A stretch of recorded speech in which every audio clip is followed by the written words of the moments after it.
What's going on, chat? Those of you who are going to watch this on YouTube, I appreciate y'all for being here. Welcome to another episode of Talk About It with me, your host, T-Easy. This is a space where real conversations happen, unfiltered, uplifting, and unapologetically focused on growth. 2 times a week, we dive into thought-provoking topics and sit down with some interesting people doing even more interesting things, all with one mission in mind: to be better than we were yesterday.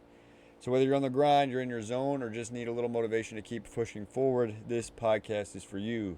Today, we have the privilege of speaking with Jack Samuel. Jack is a retired college athlete, working on finding his footing in LAC, or life after college.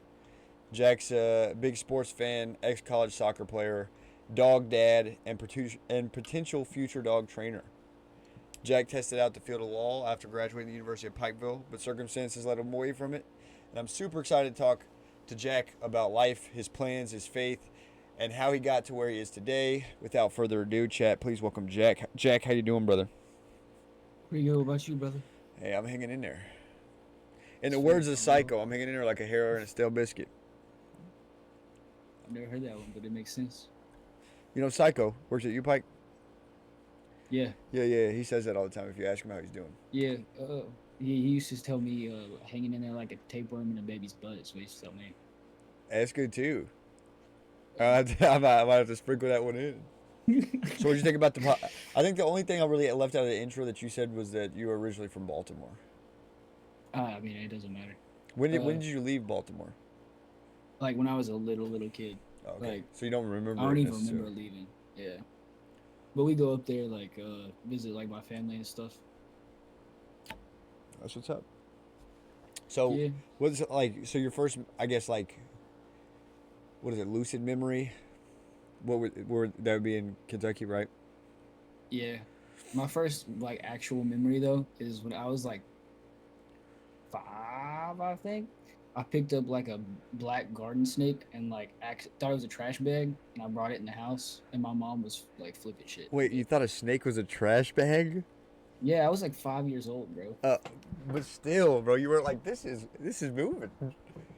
No, I mean, I don't know if it was dead or not. Like, I just remember, like, my mom busting my ass because I walked in there with this snake, bro. Oh, but if it was dead, that'd be one thing. I feel like it had to be alive if she was freaking out about it.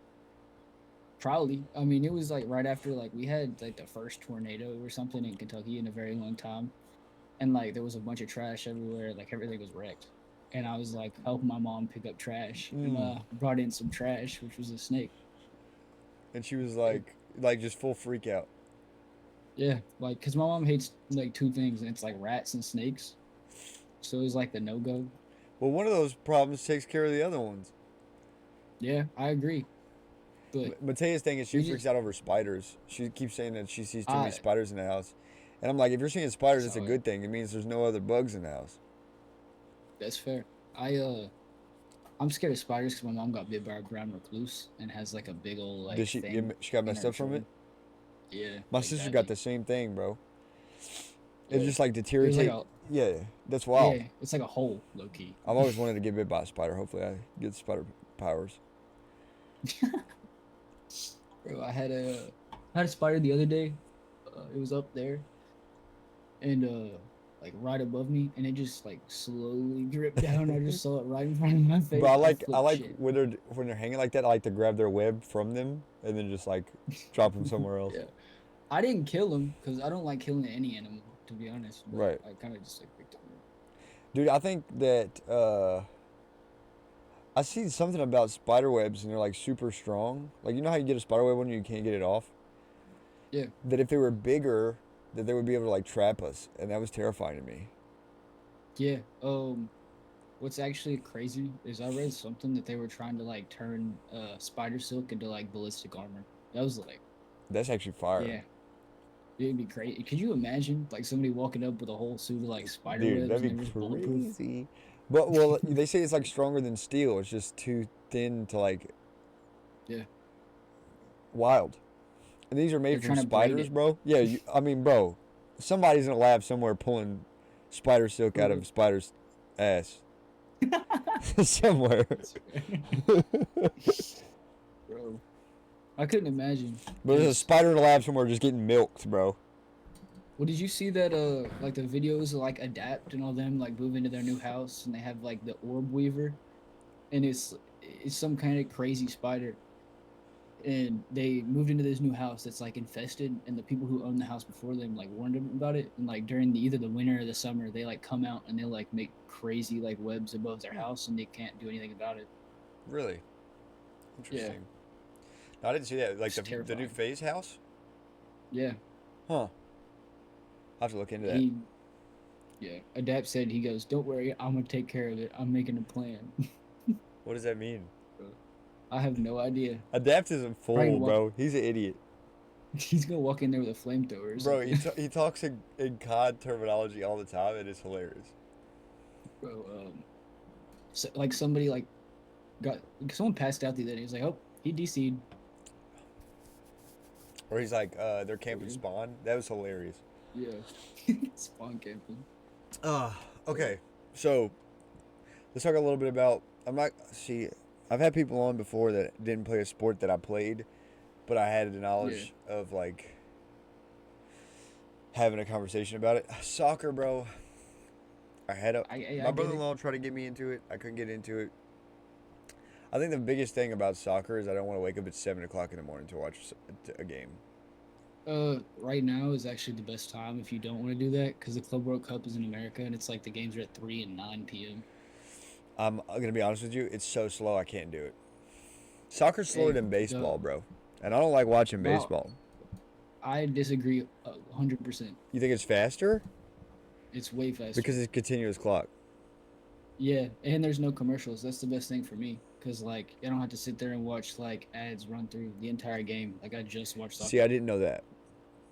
Yeah, and then well, the thing about like for instance, the game that I watched today, it was I think the final score was 5-2. Like there was 7 goals that were scored.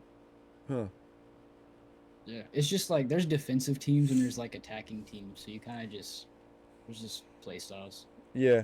I mean, honestly, I would much rather watch hockey, which is very similar to soccer, just on ice and it's smaller. Oh, I love hockey. Yeah, Anyway, bro, so, hockey. I mean, They get I'm the same active in way. hockey. I'm here for it. Yeah. It's like that like it's so similar to soccer, but it's the polar opposite. Like they're playing on one of the hardest surfaces in the world with blades on their feet, and they get to fight opposed to like flopping because somebody like hit you. Yeah, I think two sport like the two sports that are hardest in my opinion are hockey and like probably motorsports and stuff. To be honest, What's your reasoning for motorsports? because like if you watch like people who like or if you get in a sim, like you'll see how much like strength they have to move Oh, like the okay. wheels and So like you're thinking the pedals and like stuff. F1 and stuff. Yeah, I'm not Yeah. talking about like or I might include dirt bikes in there just because like I rode dirt bikes and if you mess up once, your like femurs are done Right, for. right. Yeah. Speaking of, bro, did you see that guy who stole sunglasses at the mall and then he jumped on the ice and broke both his ankles? No. You didn't see this? No. Bro, I literally just saw it. So the first video I saw, it was just him laying on the ice. And they were like, he jumped from the Yeah. second story and broke his ankles. So I'm like, what an idiot. Why Well, would- then I watched the whole thing, and it's like both perspectives. So he's on Snapchat, and he takes glasses from a store, and he's like running from security. And then he like jumps, like he like gets over the rail over top of the ice rink and jumps into the ice rink and just snaps both his ankles. Oh my god. I just cannot understand jumping on ice because you know that's gonna be as hard. Like if it's water, I can maybe understand it. Still gonna hurt. Yeah, no, I don't think so. 2 stories isn't anything. I like if he jumped 2 stories to his feet on the ground, he would have been fine. Like it probably would have rolled an ankle, but like ice, you just set yourself up for failure. But I feel like ice is even harder than concrete though. So it's just Yeah. like the worst Is it? thing possible. Hey, Siri. Well, I just know like Is ice harder have than no idea. concrete? look it up. Gotta get fat checked. Is ice harder than concrete? Frozen soil can be hard as concrete. That was the answer that I got from Wikipedia. Because my thought process is like they gotta put rebar in the concrete and stuff to even like make it stable. Yeah, but I think that's just like when it's wet thing. Nah, like if you don't put like rebar in concrete, I'm pretty sure it like cracks super easily. Well, yeah, but it's just like there's no, it's like support. Like, I mean, if concrete wasn't like sustainable in the sense of like being able to maintain, then they wouldn't use it for house. You know what I mean? Everything would be No, I steel. agree, but I feel like it has to be like supported because Yeah, it's yeah, like yeah, yeah. No, for sure. Yeah, yeah, yeah, for sure. yeah. I get Because I what you're watched some saying. person, I can't remember like what they were making. They're making like an ice hammer or something, like seeing how like hard it could be, and they like had to put rebar in it, and it was kind of like they had to like treat it like concrete to make it like as hard as it possibly could. Hmm. Weird. I watched some weird shit. Bro, I get into some weird stuff too, especially like you fall asleep on YouTube, you wake up watching some diabolical Yeah, things. I think the best part about falling asleep watching Cops though is that you just wake up to a different episode of Cops. that's fair. I'm deep into Cops right now. I got Matea hooked. Like if me and Matea are chilling and I put on Cops, then she's not gonna fall asleep. I'll just turn it off for her to go to bed. I'm in a big like nostalgia mood right now, so I've been like going through and watching like my childhood. Like for instance, I just watched Drake and Josh over again. Like Oh, but that's a through banger. that. I was thinking about watching How I Yeah, Met Your Mother because I was I'm like kind of burnt out on YouTube, yeah. and I go through waves. But like I've watched all of Reacher, I've watched Tires twice. I You need watched an the second episode. I season need a new already? episode of The Boys. I've watched Tires. I haven't watched The Boys though. Bro, you have Amazon Prime? Bro, you Yes, gotta I watch The think. Boys. Trust. Did Yeah. you watch what's that? Invincible, like the anime? Nah, See, I haven't watched anime in forever. people say that's Sadly. good, but I couldn't get into it. But they say it's like it's not really. It's like an adult animation show. I Got wouldn't you. say it's like anime in the Japanese sense. It's like American Okay. adult. It's like King of the Hill Oh, or okay. like That Family makes Guy. sense. Yeah. But people are really deep into that, and I couldn't get into it. But The Boys is top tier. Like, bro, fantastic show. It's like basically if the Justice League was in our society today.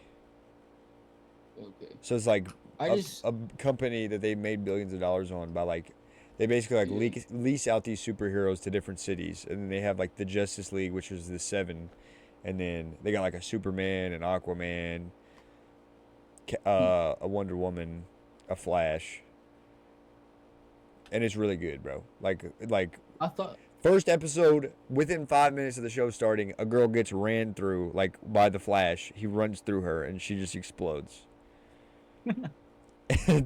That hooked me from the jump. I'm like, this is gonna be fire. It's just like it's yeah, very adult, very gory. I'm here for it. that's fair. I thought I honestly thought about watching it whenever they had like I think it was the COD Yeah, collab yeah, where they yeah, had like yeah.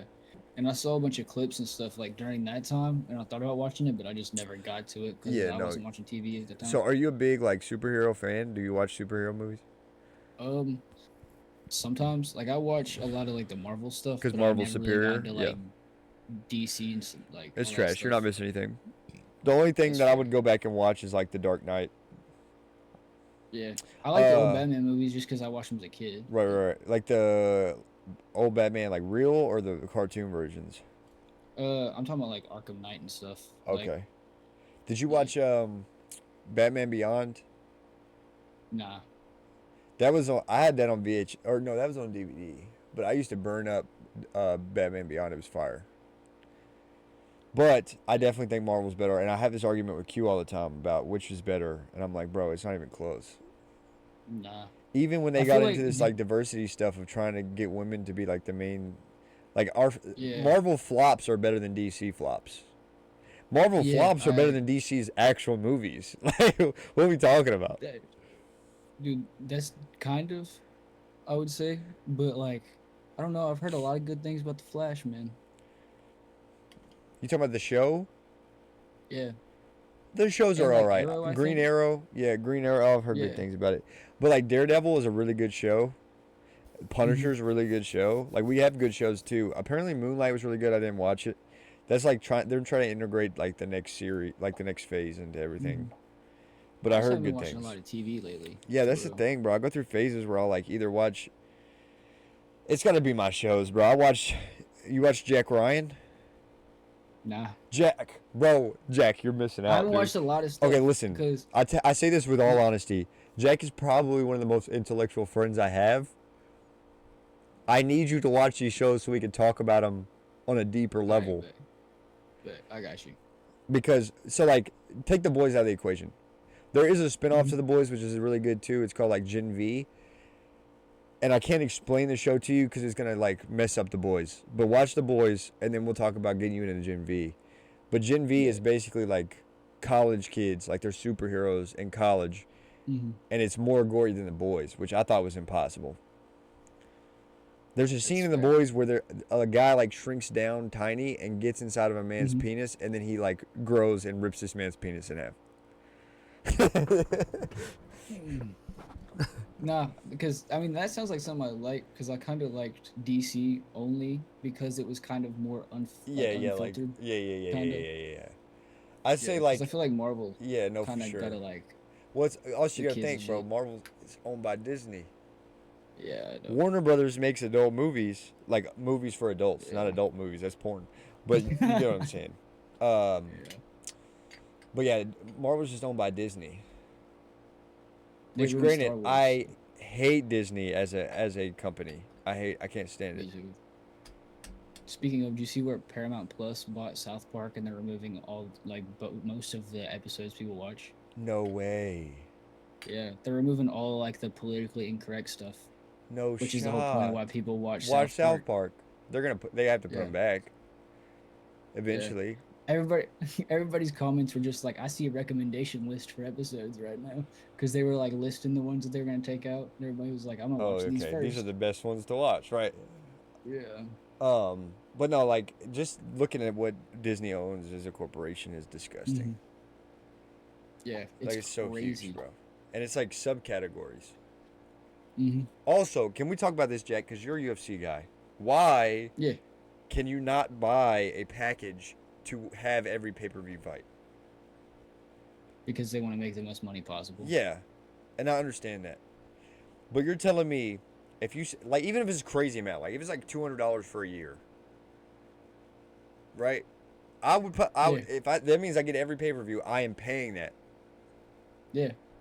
You can make it crazier than that. You can say like 300, right? Like People still buy it. right, because ultimately, how many people like? I feel like if you do that, you're gonna have less people that pirate the fights, and that's the whole thing. Like Dana's Yeah. pushing to get them to stop pirating. But if you make it a package where people have the pay per views, and not just the fight Hmm. nights, then you're gonna be fine. Cause like you get the fight nights for Hey, free with Disney anyways. now's the time to go ahead and push that because they're switching from ESPN Plus. Are they? Yeah, well, that's the word on the street is that they're probably gonna go with like Netflix or somebody. Huh.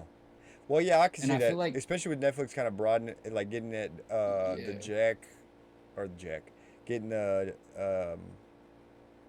what the hell is his name? I almost said James Charles. That's not right either.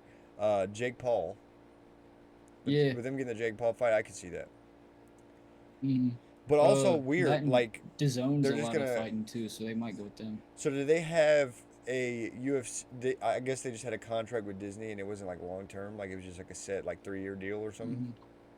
Well, I Hmm. don't even know if it was like the contracts running out, but Dana was pissed off because ESPN Plus isn't in a lot of the like foreign countries.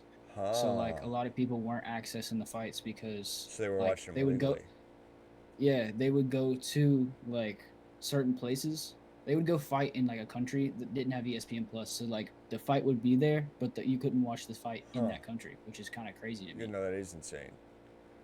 Yeah. They just have to do their own platform, bro. That'd probably be the Bro, best way like I'd Dana, go. bro. Dana. There's no shot you see this, but if you see this, you are far bigger than any platform that you're gonna partner with to put your shows out there. And I get it. It's gonna Mhm. be a lot of groundwork to do, but you could build like you got the money, bro. Because then I everything's coming mean, to you. If you make it an app and you get it on Roku, everything you're getting all the money. And then you can I make a mean, if they, package deal where people pay for the a year subscription. Even if you make it like a monthly charge, you know what I mean? yeah, Granted, I'd if probably they, pay for it up front because I'm not about to pay $50 a month for whatever. But you're gonna at least make your money. You know what I mean? yeah. Plus, Joe Rogan would shout it out, and that's automatically like 3 million Bro, people that's that's what gonna I'm listen saying. to it. But just think about it this way, right? A pay per view is $60. Hmm. So if they do $60 a month, typically it's one pay-per-view. So you're like, you start an app, you have your pay-per-view fight. Sometimes it's two like contender fights or like belt fights, but typically it's Mhm. only one. So $60, you get access to watch all the fight nights, you get behind the scenes content, and you get one minimum one fight a month.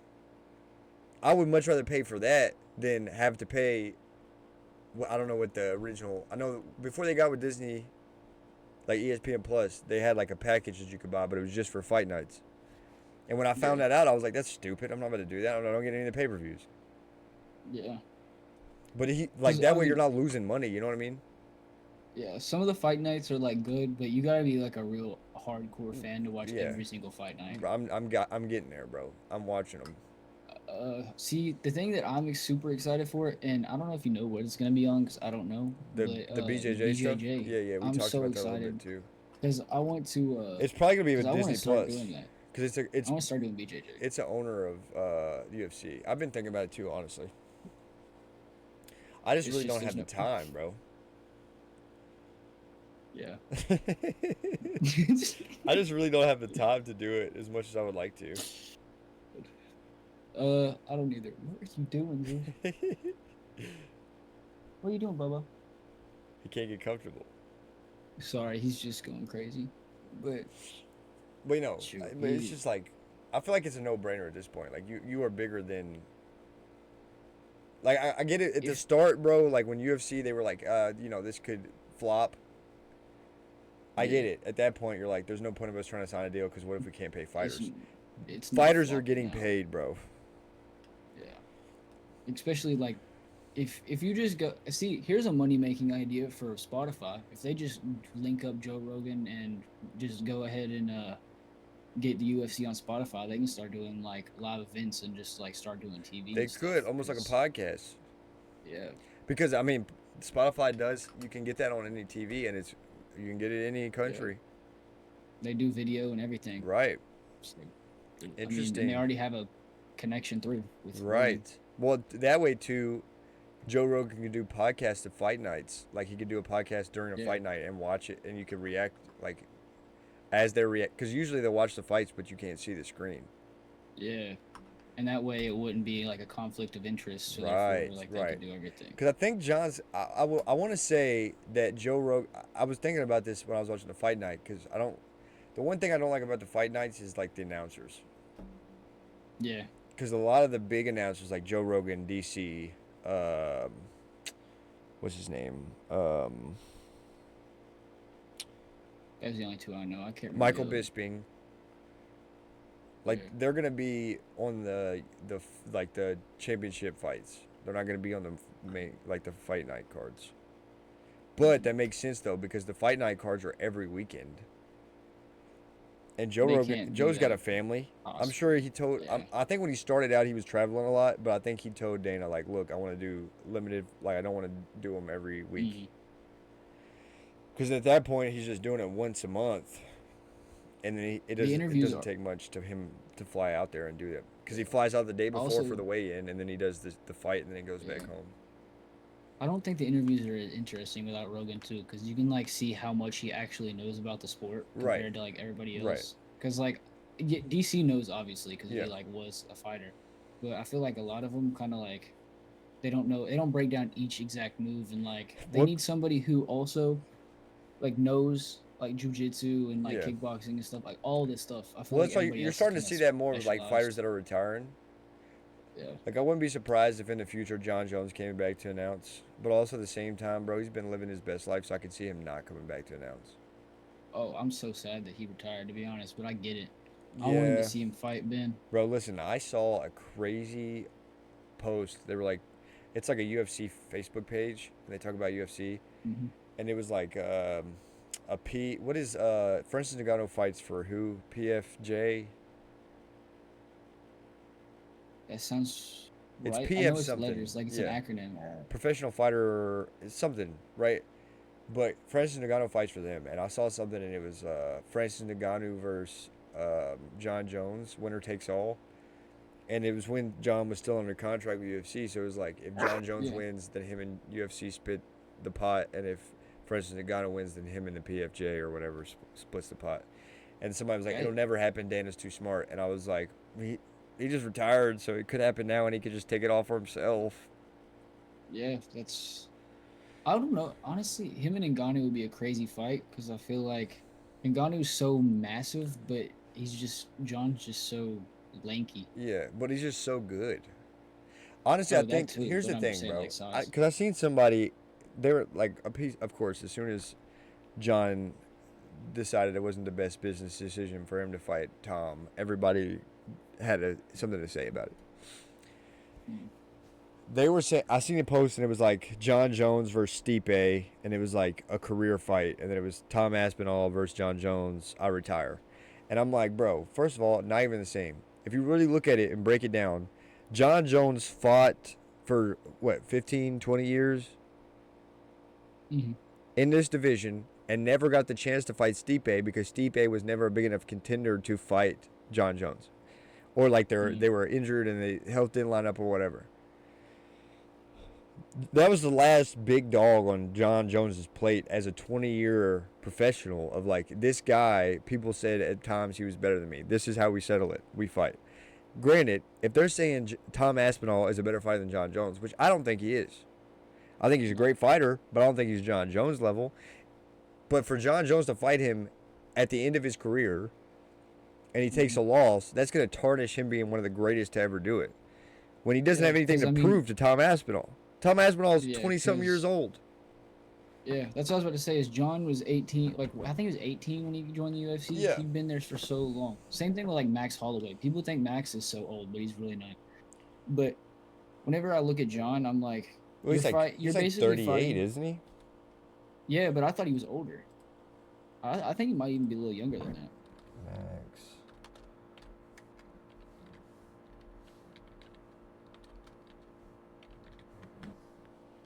He's 33. Okay. Well, you see that Ilya Taporia said he wanted to retire when he was 30. Still think that's young, but I mean, I get it. If you want to like go have a family and not have any chance of like Right. brain injury, but I feel like you're gonna have brain injury anyway.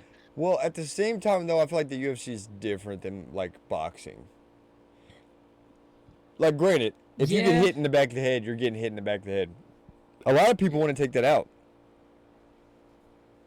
getting hit in the back of the head. I think it's already illegal, isn't it? It is, but they want to take that rule out. Like, Oh, so that's a bad Joe idea, Rogan in my said something opinion. about it. No, 100%. But Joe Rogan said something about it, and he was like, I think he had somebody on the podcast. I think it was Jorge Masvidal. And they were talking, Mhm. and he was like, "There's a lot of rules that cater to certain fight styles, like the." Kobe Covington used it a lot, where he'll like stand up Mhm. against the cage and he'll like push into your sternum so you can't breathe, but he's just standing there. Yeah. He's not making an offensive move. That Mhm. caters to a wrestler because you can just lean on somebody. You're not using any of your energy. You're making them tired, and then Yeah. you can like catch your breath and then go on the attack. That was one of the ones he said that he wanted to take out, and then he wanted to take out hits to the back of the head. He said, "Look, I get it. Like you could get hurt. I understand, but at the same time, as a fighter, if you put yourself in a position to get hit in the back of the head, you deserve to get hit in the back of the head."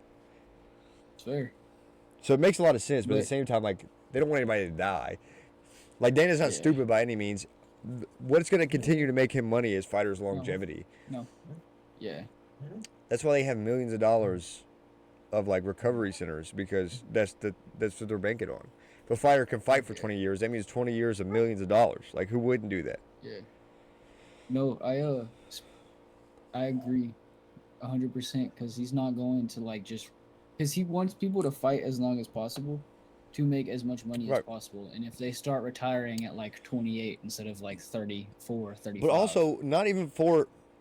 That's the one thing I like about Dana is Dana's like he's a great businessman, Mhm. but he's gotten to the point where he's at where he makes stupid money. So much fun.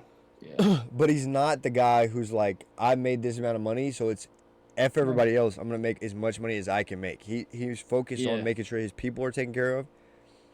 He's very family oriented in the case of like if you have kids and they have games, go be with your kids. Like this work can be here Yeah. when you're done. Yeah. Because I don't want this job to come between you and your family. So like that's honorable. Almost that's almost never heard of today. You know what I mean? Yeah. So But like I his mean, it's in values are there, everything that they just go in for money at bro. this point. It's just it's that's one of my biggest pet peeves when it comes to society is like just people just trying to because I feel like this is one of the things that I will say about a podcast that I listened to the other day is they were talking about how like Oh, it was it the JRE podcast? yeah, Okay. No, we like Joe but Rogan over I here. can't I can't tell you which one because it's because Okay. you know but essentially they were talking about how like I feel like it's gotten so disconnected from like the top level like the bosses to the workers. Like back in the day, it used to be like the bosses used to like literally walk in and know the people who worked for them and talk to like them and know their family and be like, "Hey, how's your wife doing?" Da da da da da. Like I'm saying, like 50 years ago, Yeah. and now it's kind of like a shell company owns this, a shell company owns this, and then they come together to own this little company, and then they own like 10 different companies, and then they have no idea who's working for them, so they could care less about if they can afford healthcare or if they can afford 100%. stuff like that. But it's just how, the way the world goes. It's Right. just But that's the thing though. It's not how the world has to go. no, I'm saying how the world goes right now. I mean, obviously, I want it to be better. Right. No, 100%. But I think too the Yeah. biggest factor like so okay, let's look at me. So, I go to college to learn business. I know business. I've been Yeah. in business my whole life. I grew up working with my dad. My dad was a great person, terrible businessman. Yeah. So like we were like poor growing up Mm. because my dad did a lot of things he shouldn't have in the sense of business. Like I get the Yeah. stint of like I want to take care of people, but at what point is it gonna hurt you? You know what I mean? Yeah, I agree. So Because I know I how to mean, work. I get a work ethic from my dad. I like have a general layout of okay, this is how you work a business, and then I go to college mhm. to perfect that, right? And when I get to college, everybody I'm talking to like, what's your goals? What's your goals? And at the time, it's I'm gonna be a billionaire. I'm so far away from God, like Yeah. disconnected. I don't have any dependents, like just the people that have helped me get to where I'm at. So like I know I need to take care of them, Hmm. but it's just like to say that I have it, right? It's like ultimately it was just like a sense of pride, like I needed like to have $1 billion, and I would love Yeah. when people was like, "You're not going to be a billionaire." Well, fast forward 8 years, I just worked a Hmm. career for 4 years that I got a lot from in the sense of like I found my purpose not being like not making a ton of money, but like being able to help somebody, right? That's what I enjoyed about my job. Yeah. Like being able to help y'all and talk to y'all and get y'all through whatever y'all are going through. That's what I enjoyed. Hmm. But now I have dependents. I got people dependent on me. My goal Yeah. is now not $1 billion. I don't need $1 billion. Mhm. Ultimately, all Sorry I about need. this, by the way. No, you're good. All I need is enough to make sure my family's taken care of, like the people that are close to me that I care for are taken care of, and then enough to be Yeah. able to give back to somebody else. See, that's kind of how I was too, and I've told you a lot that I've like bettered myself and all this, like, because realistically, I used to be like, I see. This is why I like you so much because I see a lot of myself in you. Like, you're like a older version of me that's like almost kind of like I look up to you as a role model. Like, yeah, you're my friend, but like you're a good person and Yeah, all this I stuff like appreciate that. that. And like one of the things It's that weird though really because like I our wives learned, are basically the same person, but continue. yeah, but Continue. basically the the thing that I used to say a lot to my parents would be like, "Oh, what do you want to do when you grow up? What do you want to do when you grow up? What do you want to do when you grow up?" And part of the reason why I went to law school is I just wanted to make them proud, make a whole lot of money, and be successful. Right. And I used to always tell them like, my only goal is to make money and be successful, have a big house, all this, like have a good car, blah blah blah blah blah.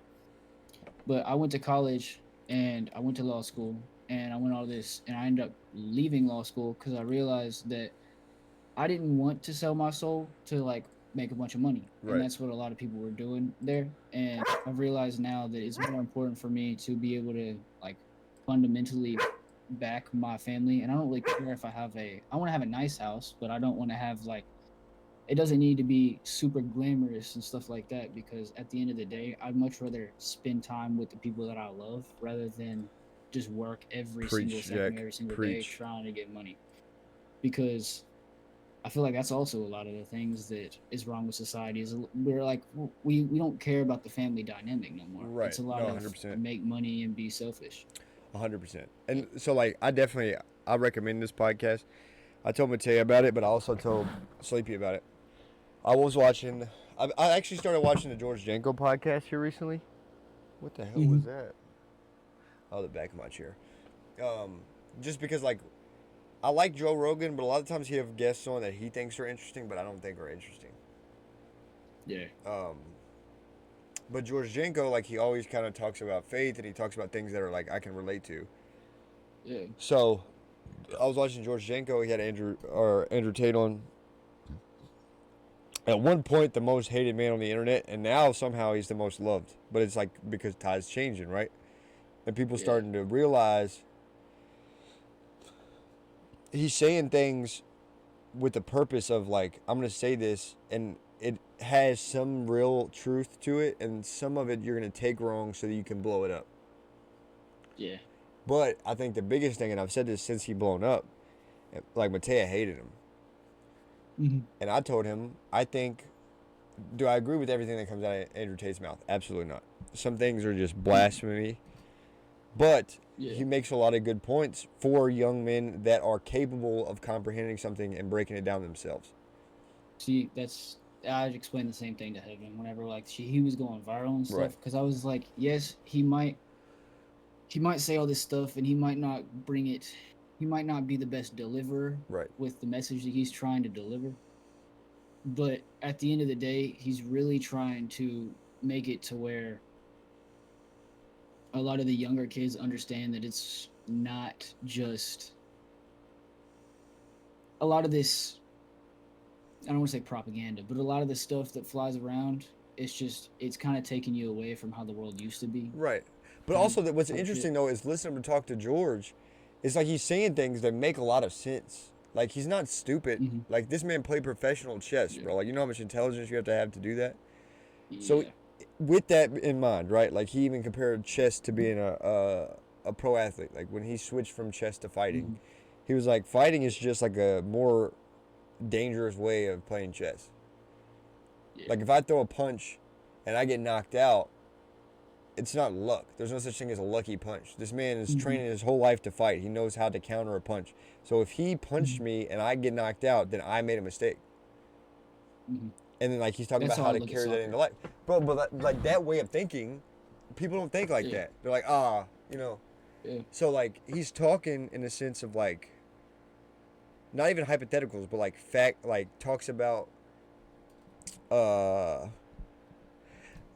like I don't know if it's like the business side of things, or like maybe it's just like the like man top G side of things. But like a lot of the things Mm-hmm. he says, I can relate to a little bit. Like, yes, to be Yeah. successful, you have to be bought in 100%. But like again, like listening to him talk to George, he said like, so prime example, it's Men's Mental Health Month for a couple more days. So let's dive into Mm-hmm. this topic. He was talking about being a man, and like his biggest Yeah. push for men is like it's gonna suck. That's what being a man is. Yeah. He was like, you can disagree all you want, but look back in time and tell me when being a man didn't suck. I He was like, agree. did building the pyramids suck? Did going to war suck? Yeah. Like at every point, like if you go back and really look at it open-minded, look at one time where it was like, oh, this is great, like this is a good time to be a man, right? Mm-hmm. Now, a lot of times, you know, when you hear that, oh, like men, like, oh, screw men, whatever, men rule the world. Yeah. That's, you're talking about 3% of men. Like, you're not talking about Yeah. the people that's working construction or taking trash out. Like, you're not talking about them men. You're Mm-hmm. talking about the guys that have billions and billions Yeah. of dollars. I can't relate to that. Yeah. What are you talking about? Exactly. And I Yeah. think I feel Matea, like the further we get in our relationship, like she sees it more. Like she can understand yeah. like the dynamic, because it was something that she was like when we first started talking, she didn't fathom. Like she's like, what are you talking about? You Mm-hmm. literally do whatever you want. But she knows me, so she sees me and how I work, Mm-hmm. And she's like, you get Yeah. whatever you want, but she doesn't see me working to get all the things I want. Yeah. Me and Hev kind of had like a similar talk because it was one of these things where I was just like, Hev, you'll never understand like how much I love you. And it's like, it's a different perspective thing. Like, yes, you might love me equally on another degree, but at the same time, as like a man, my brain is hardwired to literally protect every single like cell in your body and to protect like Zeus is my kid. Like he might be a dog, but he's my Yeah. kid, bro. I Well, look see, at him and also, I'm I'm like, interested to see when you take that step to be a parent and then you realize how different it yeah, is. Because I love Rocket. no, I, And yeah, my buddy was in a situation where one of his dogs, like this is like his mhm, wife's pride and joy, bro. Like attached at the hip mhm, every time they're together. yeah, They had a baby. The dog snapped at the baby, and they were like, "You gotta mhm, go." And when he told me, I don't have kids, so I'm like, "Bro, that's crazy. That's your dog, bro. Like that's been your ride or yeah, die, bro. What are you talking about?" yeah, And then I had a kid, and I remember getting in Rocket's face, like he was barking one day, like yeah, getting mad at Evie, and I got in his face, and I was like, "If you ever hurt a hair on her head, I will hang you on the wall." yeah. So it's interesting to No, see how you transition. I'm already like that to be quite honest Right. with you. Like I love Zeus, but I already know that whenever I have a kid, it's gonna be completely different. Oh, bro. But for me, my main point was like, it's just as a man going through life, like even my dad, like my grandparents, everything. Like I would always notice it as a young kid because I kind of had to grow up way too fast and like be Retweet. my younger siblings like my younger siblings' dad basically because I love my dad, but he wasn't necessarily the best role model in life. So I would always kind of have to raise my siblings. So I kind of already see it as that because as a man, I will always have the responsibility to provide for my family. Because if we go broke, nobody's gonna blame heaven. No, If for we sure. go bankrupt, nobody's gonna blame heaven. And it's just like for me, there's so much pressure as a man, but at the same time, it's so rewarding whenever you actually complete what you're trying to do. Right. But a lot of people don't get to that point, and that's the sad part about it. Yeah. And I think too, it says a lot. Like, again, Andrew Tate says it. So like, a lot of people are gonna just immediately be turned off by it. But Andrew Tate Mm-hmm. said, "There's nothing better for a man than to be in a room full of your guys, just like your homeboys, and like be chopping up. Like Yeah. that environment, whether it be on a private jet or be homeless, like that's the best feeling a man Yeah. can get, because Mm-hmm. ultimately, if you're around the right group of guys, it's judgment free. Y'all are just having a good time. Like in a certain friend group, you don't need whatever additives, whether it be drugs or weed or alcohol. Like you don't need that in the right friend group. It can literally just be all sitting there chopping it up, having a good time, and that's like the Mm-hmm. epitome of like, Me and my me and my friends used to have this thing called the shack, and it was like my friend owned like just a little garage, and he put a TV in there and his Xbox and a couple couches, and we would all just go over there and literally like basically like have an unrecorded podcast for like a couple hours. You yeah, know what I'm saying? Like we right, just sit there and talk about whatever was going on, for sure. and it was one of my favorite parts in life, and I miss it. But at the same time, you can always find that in another place. It's not about the place; it's about the people. No, for So. sure. And I think too, like my biggest thing is like I get so much joy when like people that I'm close to go to the next journey, like whether it be getting married or like having Mhm. kids. That right there, like that, like I got a buddy of mine that's having kids, and like, dude, we Mhm. used to kick it in high school, we did a whole bunch of stupid stuff. But Mhm. I know what it's like to have a kid, and that is different. But like, it's like the best thing. Literally, I keep saying it, like it's the best thing you could ever do. Yeah. So like, I get excited for that. But also Mhm. the caveat to that is there's a lot of like I guess like a negative aspect of like you're gonna like you lose a lot of friends, like friends that you thought you'd never Yeah. lose, Mhm. and it's just part of growing up. Like Yeah. every friend you have isn't gonna have the same core values as you, because kind of going off what you said Mhm. about like you grew up in circumstances where your dad wasn't the best role model. Yeah. So with that, you have two pathways. You either become a parent and say, well, this is what my parents did and I turned out fine, or Yeah. you were like, I'm fixing this. This ends with this blood. Like, I will be the last person of this family to know what this feels like. And that's kind of the approach me and Matea took. And it's not granted, it's a lot of work, so it's not for everybody. But like, that's what before me and Matea before Evie was born, we were having these conversations, and it was like, what do we want to prevent? So like, the biggest thing is everybody's gonna have some form of trauma. Yeah. And I've talked about it a couple times, but like say like, so for example, right? I got 3 older sisters and a younger brother. Grew up the exact same way. Same premise. Like, it wasn't like we were poor and then got into money. Like, we were broke my entire life, right? All grew up the same way. All were treated the same way. Granted, like, the difference between man and like the way you should raise a man and raise a daughter, that was different. So like, for me, it was a hard adjustment to see my 3 older sisters be treated some type of way, and I'm the first boy, so like, I get the opposite of that. Like, nothing's given to you. You work hard for it. Where my sisters didn't have to work for anything. They did, because like, they still had that taught to them, but it was a different like incentive-based thing. Like, it was like, you do this because you're a man, and they do this because they want to. You know what I mean? So that would kind of mess with me. But we all have different types of traumas, and we're raised the same way, which is fascinating. Like, if I could go back to school and study something else, it would be some form of psychology. It's interesting to me that we could be raised the same way, but all of us have a different type of trauma. So like, we're all gonna have it. So ultimately, me and Mateo were like, what can we prevent? So like, you're not gonna prevent all kinds of trauma. Like, people's gonna die. Like, there's certain things you can't change, right? But like, we can limit the trauma she has with like making sure that she's not in a situation where she doesn't know that something's right or wrong. So like, she won't be staying at people's house until she can comprehend, like, people can't touch me however they want. So like, that premise alone is like, we're breaking traumas that we didn't even know we had, because we know that things that happened to us were wrong. Does that make sense? Me and Hev are kind of like, this is one of the things that like this going back to where I said like, I felt like my passion as a younger kid was always like to be successful and make money, because like my dad's an oil salesman, so like, he works for Woodford Oil, and he would just like sell money, and he would be working all the time. Like, even when we go on trips, like, he'd be on the phone, like, da da da da da. All he would want to do was money. And I think for me and Hev have talked about it, is like, I used to be like that, but now my entire passion is just to be the best parent and the best like role model for, if I'm lucky enough to have kids, for them.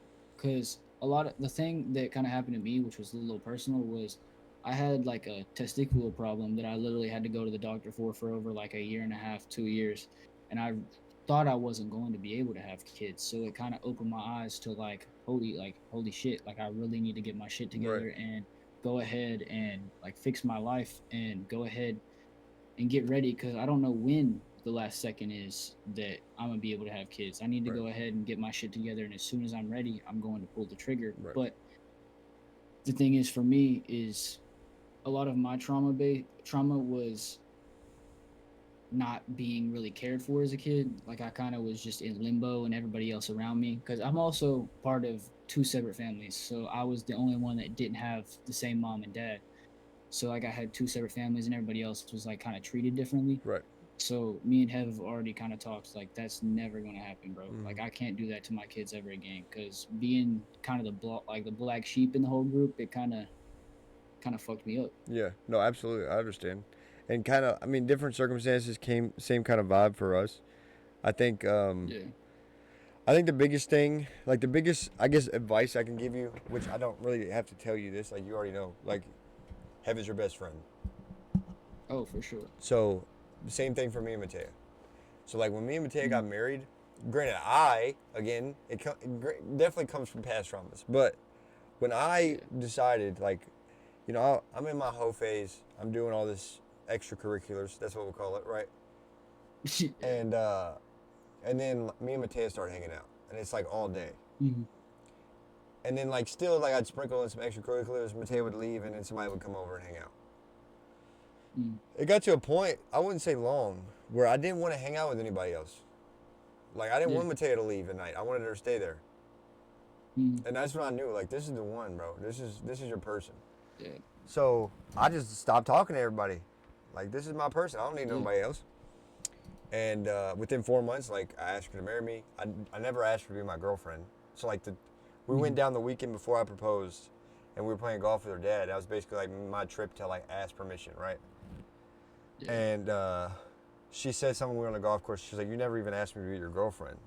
And my thought process is, if I treat you like my girlfriend, what's that make you? Right? Well, I got to That's ask you. kind of how it was Like, too. we just go together, right? So, of course, I'm like, okay, well, do you want to be my girlfriend? Knowing that next weekend, she's going to be my wife or my fiance. Yeah. So, and from that point on, like, before we even thought about having Evie, it was like, this is the core. Mm-hmm. Which kind of leads to, like, one conversation I wanted to have about, like, how much it sucks to be a man at times. But, like, any possibility of any worse outcome of, like, well, if you had to choose between your kids and your wife, who are you choosing? It's a no-brainer. It's my wife. Yes. But we know our wives, right? Mm-hmm. And also, Jack's not married yet, but he's well on his way. So we're just going to call it wife. Okay, that's what it is. Yeah. All right? So, like, we know who our wives are, like, who our significant other is. And I know that if I was to save Matea and not Evie, Matea's going to be heartbroken.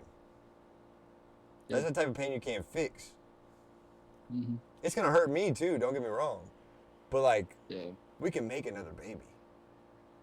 Yeah. I can't make another you. Yeah.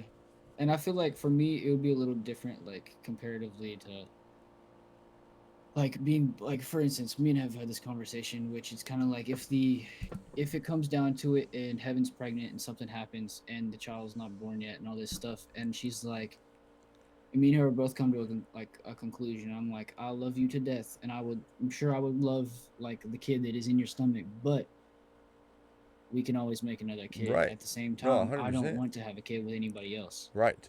And also at the same time, bro, think about this. As a man, right? Like, say you do things right, air quotes right. Mm-hmm. Yeah. And you get married, then you have kids. Well, it's no longer, hey, mom and dad, what do you want to do about your daughter? It's, hey, husband, what are you going to do about your wife? Like, we're on a time crunch. It's your wife's life or your kid's life. I have to make that decision as a husband now. Yeah. So it's like, okay, well, I know my answer very fast is my wife, right? Save my wife. But then you play into, well, what is, like, is she going to hate me because I saved her instead of our daughter? Yeah, exactly. Which still doesn't change my answer, right? Like, situation. it's still the same answer. But, like, those are repercussions I might have to face. You know what I mean? Yeah. But also on top of that, you have to have faith in yourself as a man to know that, like, yes, this is going to be tough. But, like, this is the decision we're going with. And that's, again, like, people want, oh, I wanted my man to have this and this. Like, I want my man to have X amount of money and be this tall. But, like, does he have critical thinking skills? Is he prepared to prevent a worst case scenario, or is he going to cause the worst case scenario? So, yeah, he could have, he could make $100,000 a year. But if some stuff pop off at a bar, is he going to get into a fist fight and kill somebody and be in jail? Or is he going to avoid the situation by not having too much pride to be like, you got it, bro. I ain't trying to fight you. See, I'm really bad at that because I'm a little hot-headed. Well, see, like, I get it. And I was the same way. But it comes with growth, bro. So, like, for me, so my biggest thing, the reason why, I wouldn't say quit drinking because I drink occasionally, but I don't get wasted anymore. The reason why I stopped getting wasted, right? It was easy for me to have drinks and be tipsy and hang out with Matea because I can still be kind of what's going on. I don't black out, right? I get drunk, but I'm functioning. So if some stuff popped off and I'm, intoxicated, inebriated, I could get Matea out of that situation. But the second we had Evie, I'll have a drink, maybe.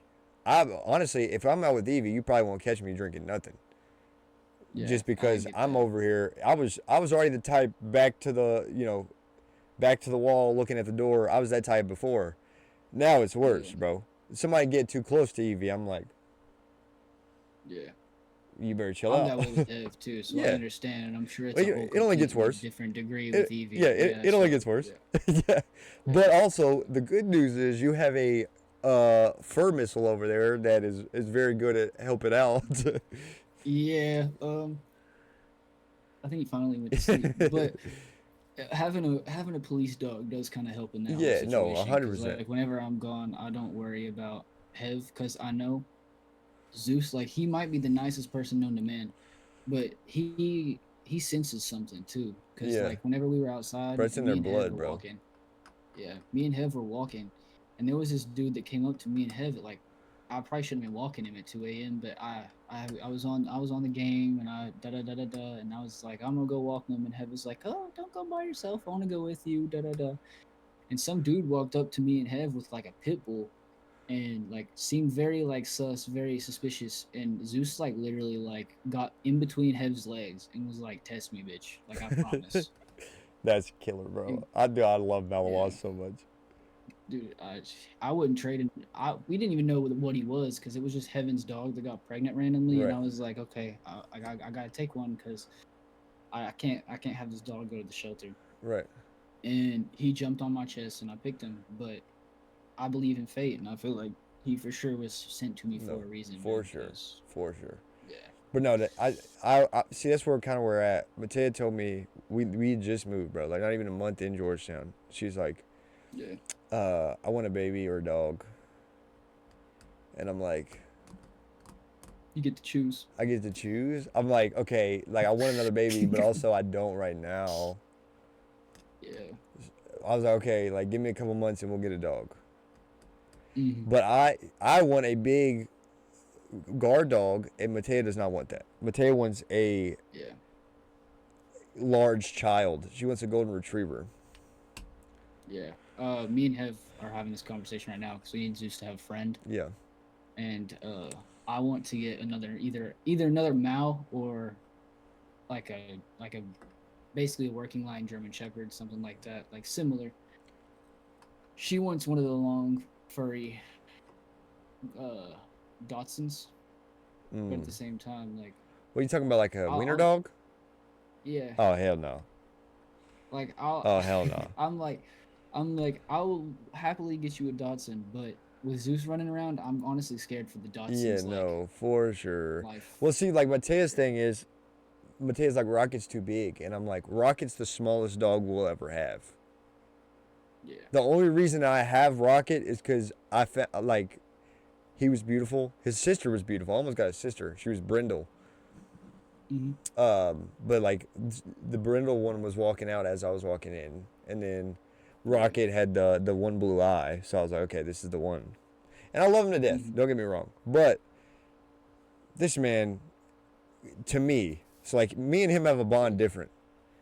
He doesn't like he'll listen occasionally to other people, and he goes through his spurts and not listening to me. But Rocket is very much my dog, and like he flipped I think it was like a Great Dane or something, like a Great Dane mix at a dog park in Fort Rucker in Alabama. Like I'm going to visit a buddy at the military base. Yeah. This dog's jumping on me, and he's running like full tilt across this dog park to get to me to like make sure this dog's not hurting me. And a Great Dane runs up to him and he flips him over his back. And I was like, it's time to go. It's time to go. Yeah. So like he has that for me. I won't take him to a dog park because he gets too violent with other dogs if they're around me. Yeah. But like he's fine if Matea takes him, and he doesn't. He's got an animosity towards Evie. Like they coexist, and there's moments where they're like lovey to each other, and he'll lick on her. But he very much is like, I used to be the baby, and now you're the baby, so stay away from me. I don't want anything to do with you. It's like the middle child. Yeah. I'm kind of worried about Zeus with that, but at the same time, like right now, he is he's very good with like kids and babies. Like he'll jump on adults, but he won't even like jump on anybody who's like younger than 5, Yeah. I'd say, or honestly younger than that. He probably won't even jump on anybody that's probably like lower than 10. But I worry about that because he's been up with babies and stuff before, but I don't know how it'll be when it's somebody who lives with us and takes the attention and stuff like that. Well, there's things you could do. So like, when you get to the position like God willing, you have a kid. if you were to go home and like take the blanket that they use as soon as the baby comes out and you take that to Zeus, like he'll adapt. So like Rocket's thing was he knew that Evie was coming home. I just don't think that he liked the attention that got taken away from him. That was the biggest thing. Yeah. But at the same time, Rocket's not Malawar. He doesn't need to be walked as much. You know what I mean? Like he's got high energy and we can let him go run around, but he's not like full tilt. It's a dorm dog, bro. He's been broke to be in a dorm. Like he sleeps 14 hours a day. Like yeah. No, I get that. Zeus is also an apartment dog, so like he might be a Mal, but at the same time, like he's got to stay home for 8 hours whenever me and Hev work. Well, Rocket, I think Rocket was a little chunky, bro. I think he was overweight, and then he stayed with Matea's parents for like almost 2 months when we were like getting settled in Georgetown, and he was like he looked sick, like he was so thin, but it was just because he would run around all the time. They got an underground fence. He can run around the yard. Yeah. And then like here we don't have a fence in the front, so like sometimes he knows now. It only took one time for him to go out. Like he got out of the yard and like went to the neighbor's house, and I was like, bro, he's gone. I was like, Rocket, and then he just like roams out of the backyard next door, like, oh, were you looking for me? And then he'll just stand, like he knows now. Like I'll go out in the front yard and he'll just stand there and wait for me to come back. Yeah. Bro, Rocket, when I brought Evie home, I think it was like the first 2 days, Evie's crying. Like we're changing the diaper, she's crying. And Rocket starts crying.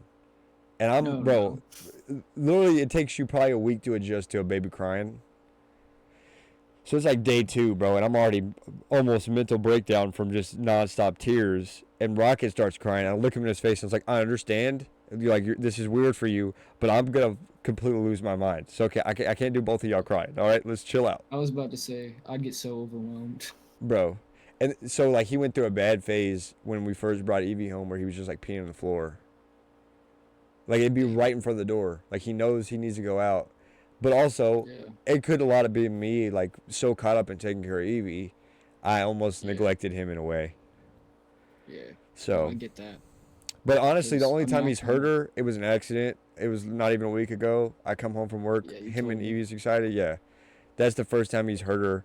And he immediately was like, oh, I'm about to die. Like, he knocks her over, goes straight to his bed and lays down. And I'm like, it's good. Like, y'all were just playing. It's cool. Like, it wasn't like you did it intentionally. Yeah, it wasn't like you, like, bit him. Right. They was happy. Zeus actually had, like, a little scare the other day. And I was kind of a little worried because Hev was walking him, and like he loves kids, don't get me wrong, but there's these little kids up at the top, and they don't have the best parenting, and I don't blame the kids, obviously. Right. But they come out of nowhere. Zeus is trying to take a poop, and obviously they're a little vulnerable whenever they're like trying to use the bathroom. That's why they look at you and like, protect me, bro. Yeah. So Hev's walking him, and these like 3 kids, because he's played with the kids before, but these kids had friends over that he'd never seen before. So these kids walk up and like jump on him and hug him. And I was like, he's going to get euthanized because he's going to bite somebody. Right. He literally ended up running away and just barking. And I was so proud of him because I was like, that could have been the end of his life. 100%. 100%. Bro, Sleepy got attacked by a dog. Damn. Yeah, you have to ask him about it. It's not my story to tell, so you'll have to ask him about it.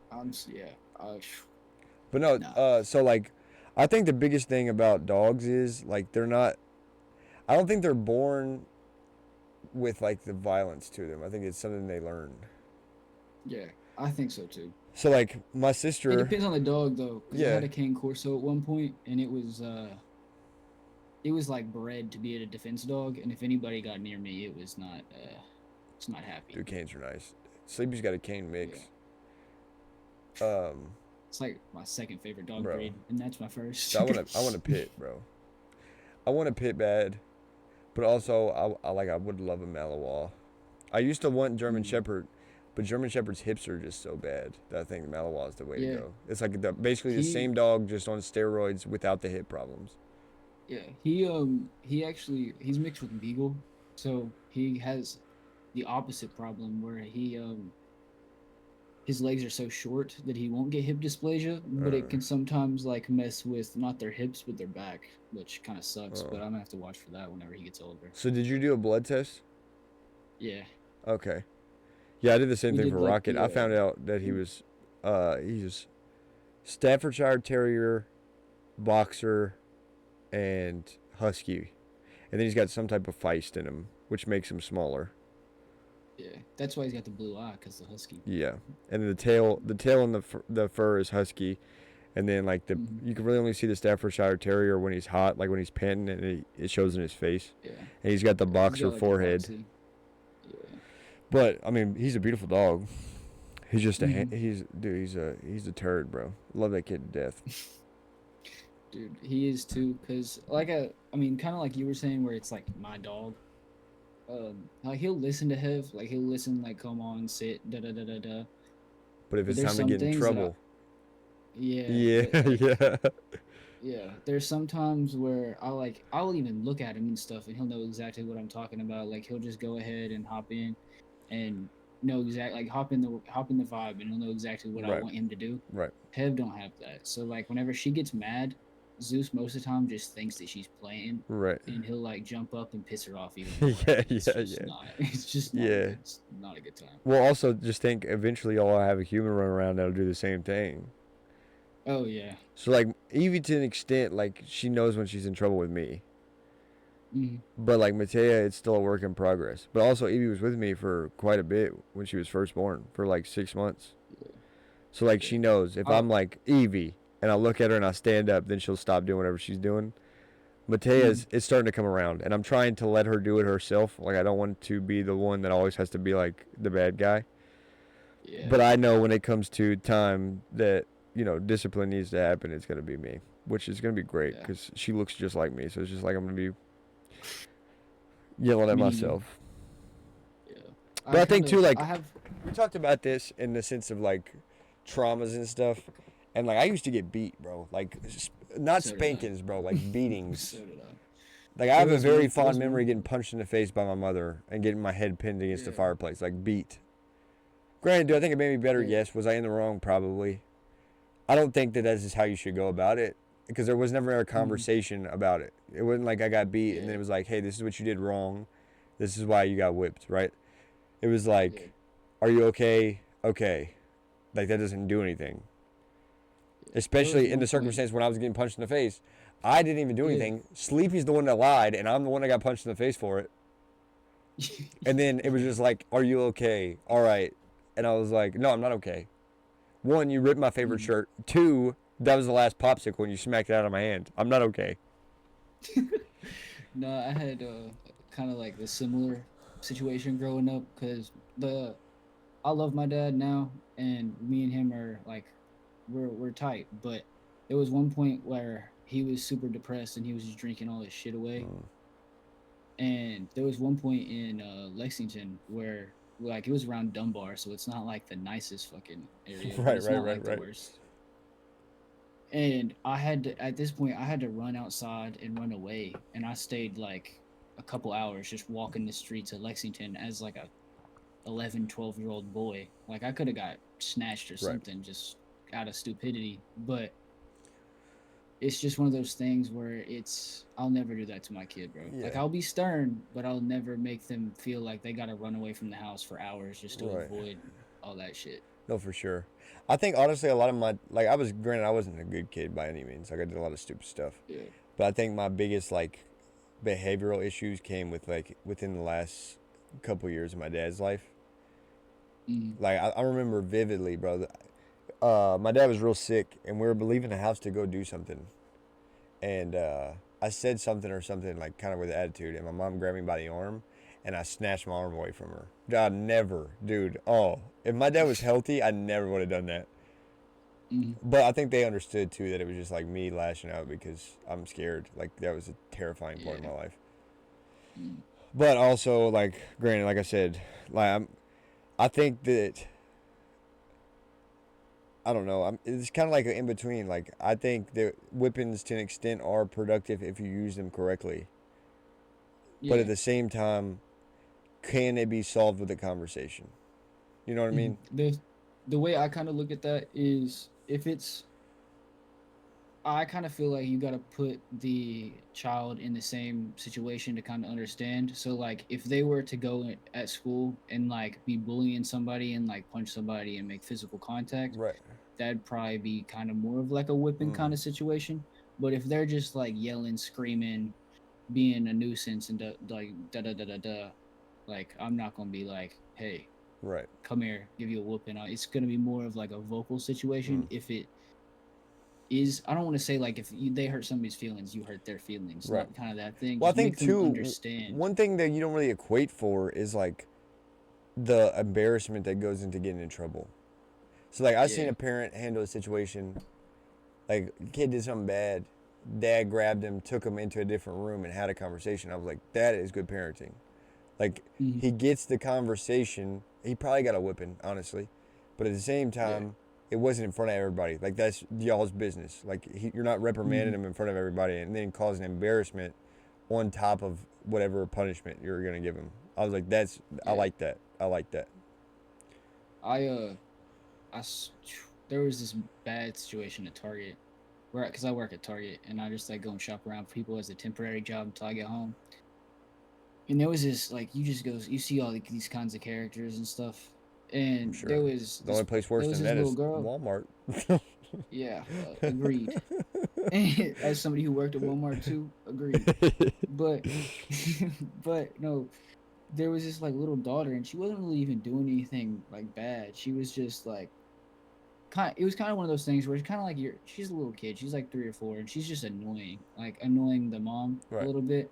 And the mom just takes her in front of the self checkouts. There's like 40, 50 people in there, and she just beats the ever living brakes off this little girl in the middle of Target. And I'm sitting there like, is anybody gonna do something? Like, I can't be the one that's like, This is wrong. hey, you're bad, like this is bad parenting, da da da da da, like all this stuff. Because I mean, I probably should have, like, probably could have, but at that time I was kind of like nervous and Yeah. kind of like scared of the situation, all that stuff. But I feel like you're kind of getting the nail on the head when you say like the embarrassment and stuff. Because I mean, yes, the kid got a pretty good licking in the middle of Target, but at the same time, she's gonna remember that 50 people sat there and watched her Yeah. get a No, for good sure. licking. And then Yeah. too, like that's one of those things that's like, unless it's like immediately causing harm, like death to the kid. Hmm. A lot of people are gonna be hesitant to say like, hey, maybe don't do that because it's like one thing people don't play about is their kids. Yeah. Like that's the easiest way to set somebody off is telling a parent that they're doing something wrong, as a parent. Yeah. So it's like me and Matea, I'm kind of learning like we'll be out somewhere and like kids are going crazy and stuff, and it's like Hmm. I'm seeing things that I'm like, okay, this is a learning opportunity for me. Like I'm watching this couple on their phones as their kids Yeah. freak out in a public place.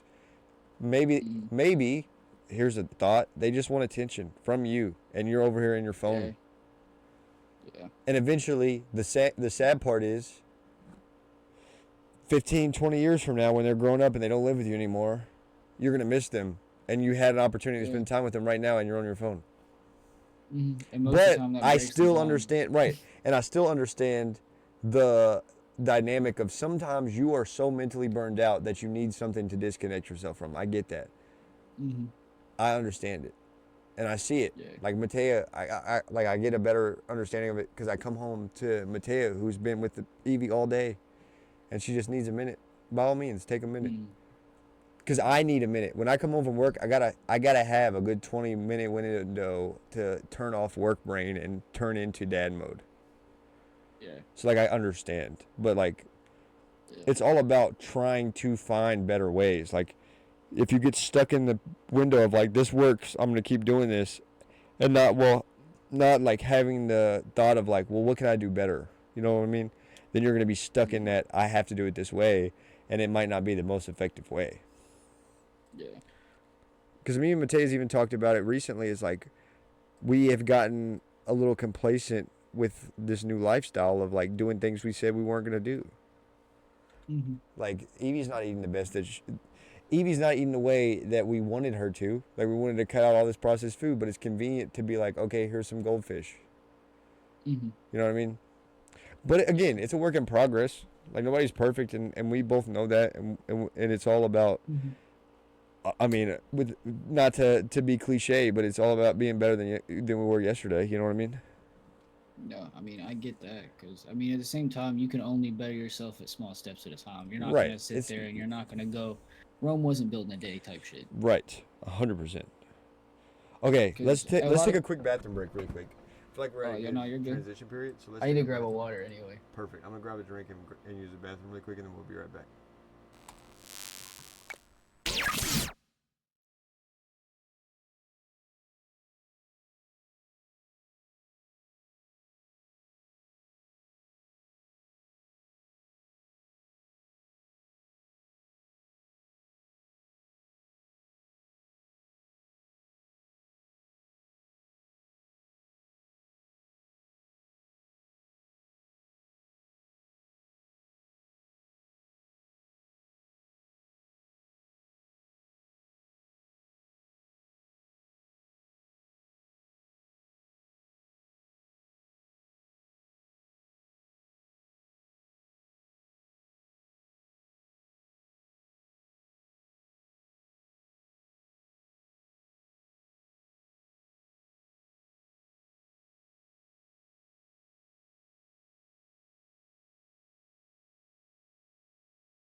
All right, Chad, we're back.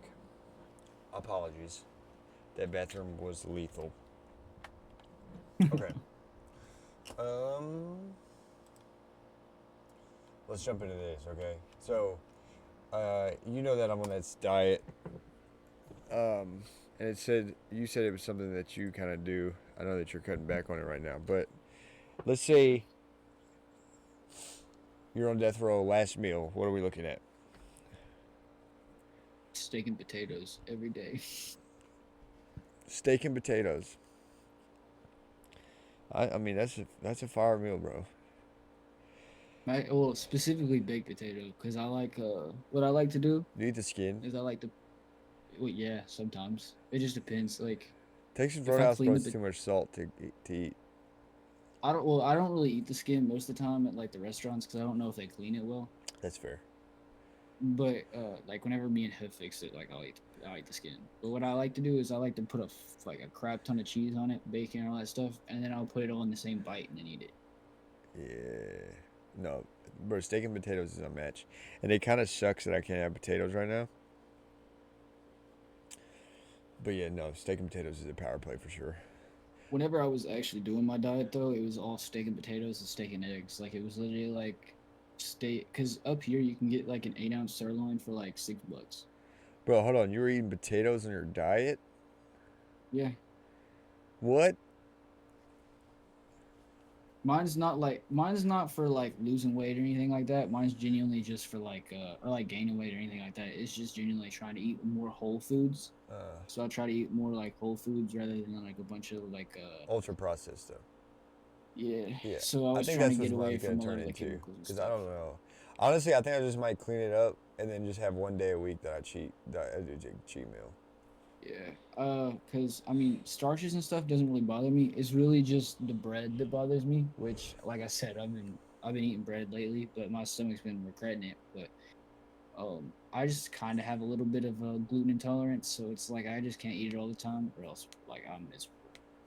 Yeah. No, I get that. I think that too is my issue. I'm still like processing like what is like my poops on this diet have been insane. They're so big.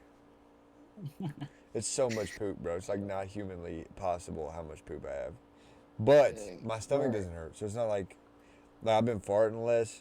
And that was a big thing when I was just kind of eating whatever, bro. My farts were deadly. ever since I stopped eating like literally just meat, fruit, and potatoes, like that's literally what it was basically was Yeah. meat, fruit, potatoes. So like I think pork messes my stomach up pretty bad too. Yeah, I be bloated all the time when I eat anything but like honestly what I've been eating, like just steak. Which sometimes like I would have added like a little fancy like meat in there too. Like I said, like sometimes I would have got like the bison. Sometimes we got like venison stuff like that. Cause we go to the sometimes well not all the time, but sometimes we go to this like butcher up here, and they'll have some stuff like just random. Yeah, no, I'm with that. I think so. I found out that pork was that messes my stomach up because I had a pork chop one day. I was out at a job and they had smoked tomahawk pork chops. So I was Mm. like, that's the only thing in your hot meal selection that I can eat, and I'm tired of eating beef jerky for a meal. So Yeah, so give me that pork chop. And dude, my farts were yeah. so bad. And then we were just at a wedding and they had pulled pork and pulled chicken. That was like the only meats they had.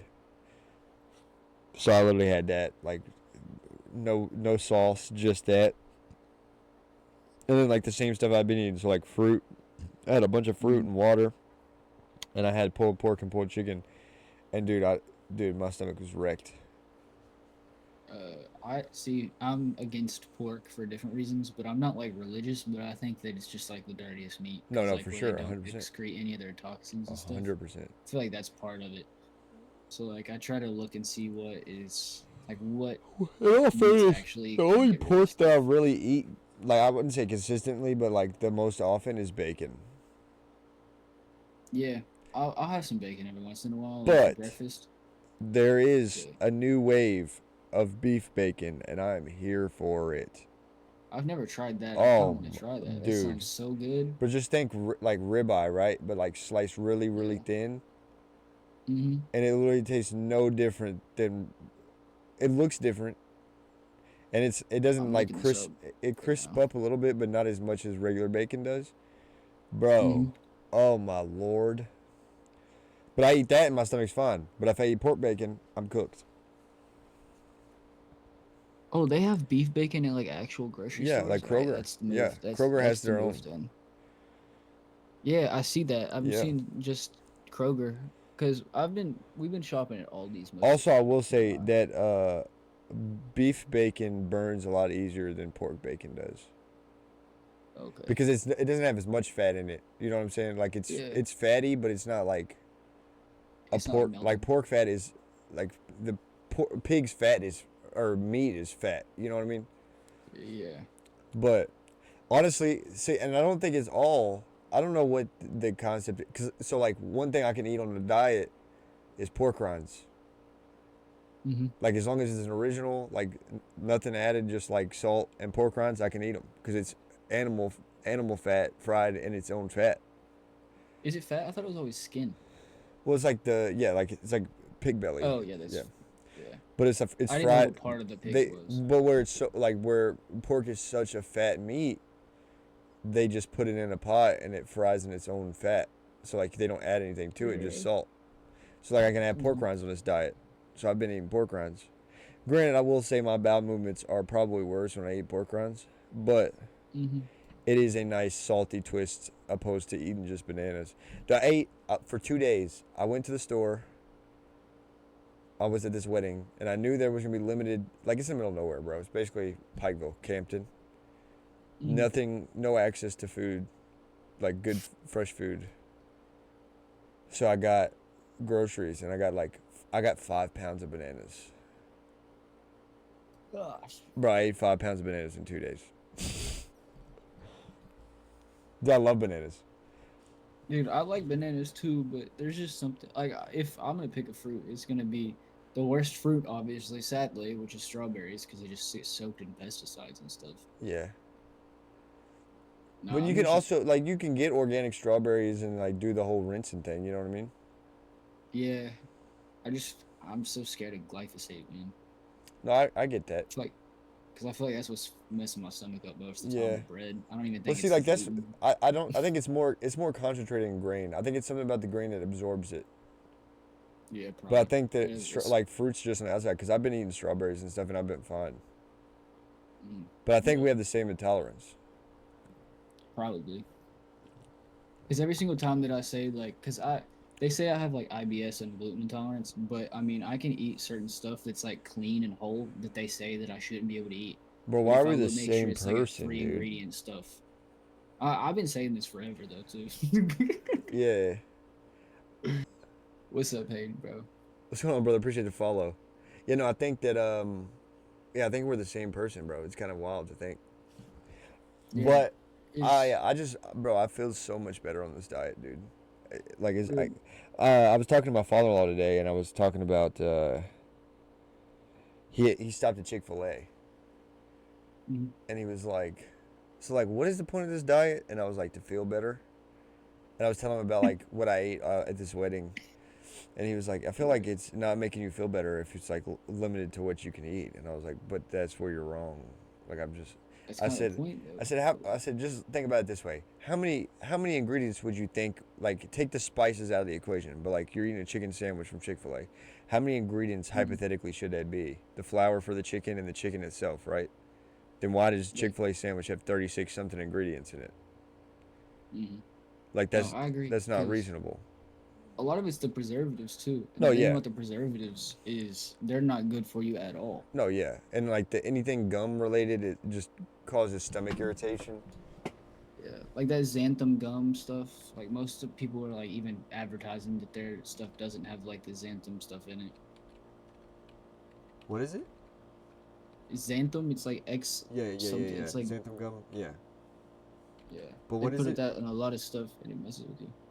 What do you What mean? is it? You said somebody was bragging that it wasn't in their foods. No, I was saying somebody was at like what like walked up. There's just a lot of like people that like a lot of brands that have been like no xanthan like on the packaging and stuff. Ah. Yeah, because like it's the same. It's kind of the same thing with like a lot of the toothpaste and stuff that is like Right. advertising no fluoride. It's Well, just also like too, it doesn't help that Chick-fil-A uses peanut oil in their fryers. yeah. I'm a big beef tallow person, but that's apparently Bro, like sometimes that's bad too. 1,460 milligrams of sodium in a chicken sandwich. God. That's insane. That's insane. And it's not even like the good salt either. They use like No. Yeah. yeah, Ultra processed. yeah. No, Bro. my problem with a whole What? lot of the fast food and stuff like that is it's got to sit for so long before you know it can't be good for you if it's sitting for 2 weeks before you even eat it. Because what my whole diet was, and the reason I was going for like Whole Foods is because most of the Whole Foods they can't. It's like it's the shortest path to like the either the pasture to your mouth. No, yeah, for Like sure. it's not like it's going to a factory, getting put in a machine, spun in a bunch of stuff, then going to the grocery store, sitting for 2 months, and then you're eating it. Okay, hold on. I'm just gonna do this for comparison. I'm gonna show you how crazy it is that they talk so bad about red meat.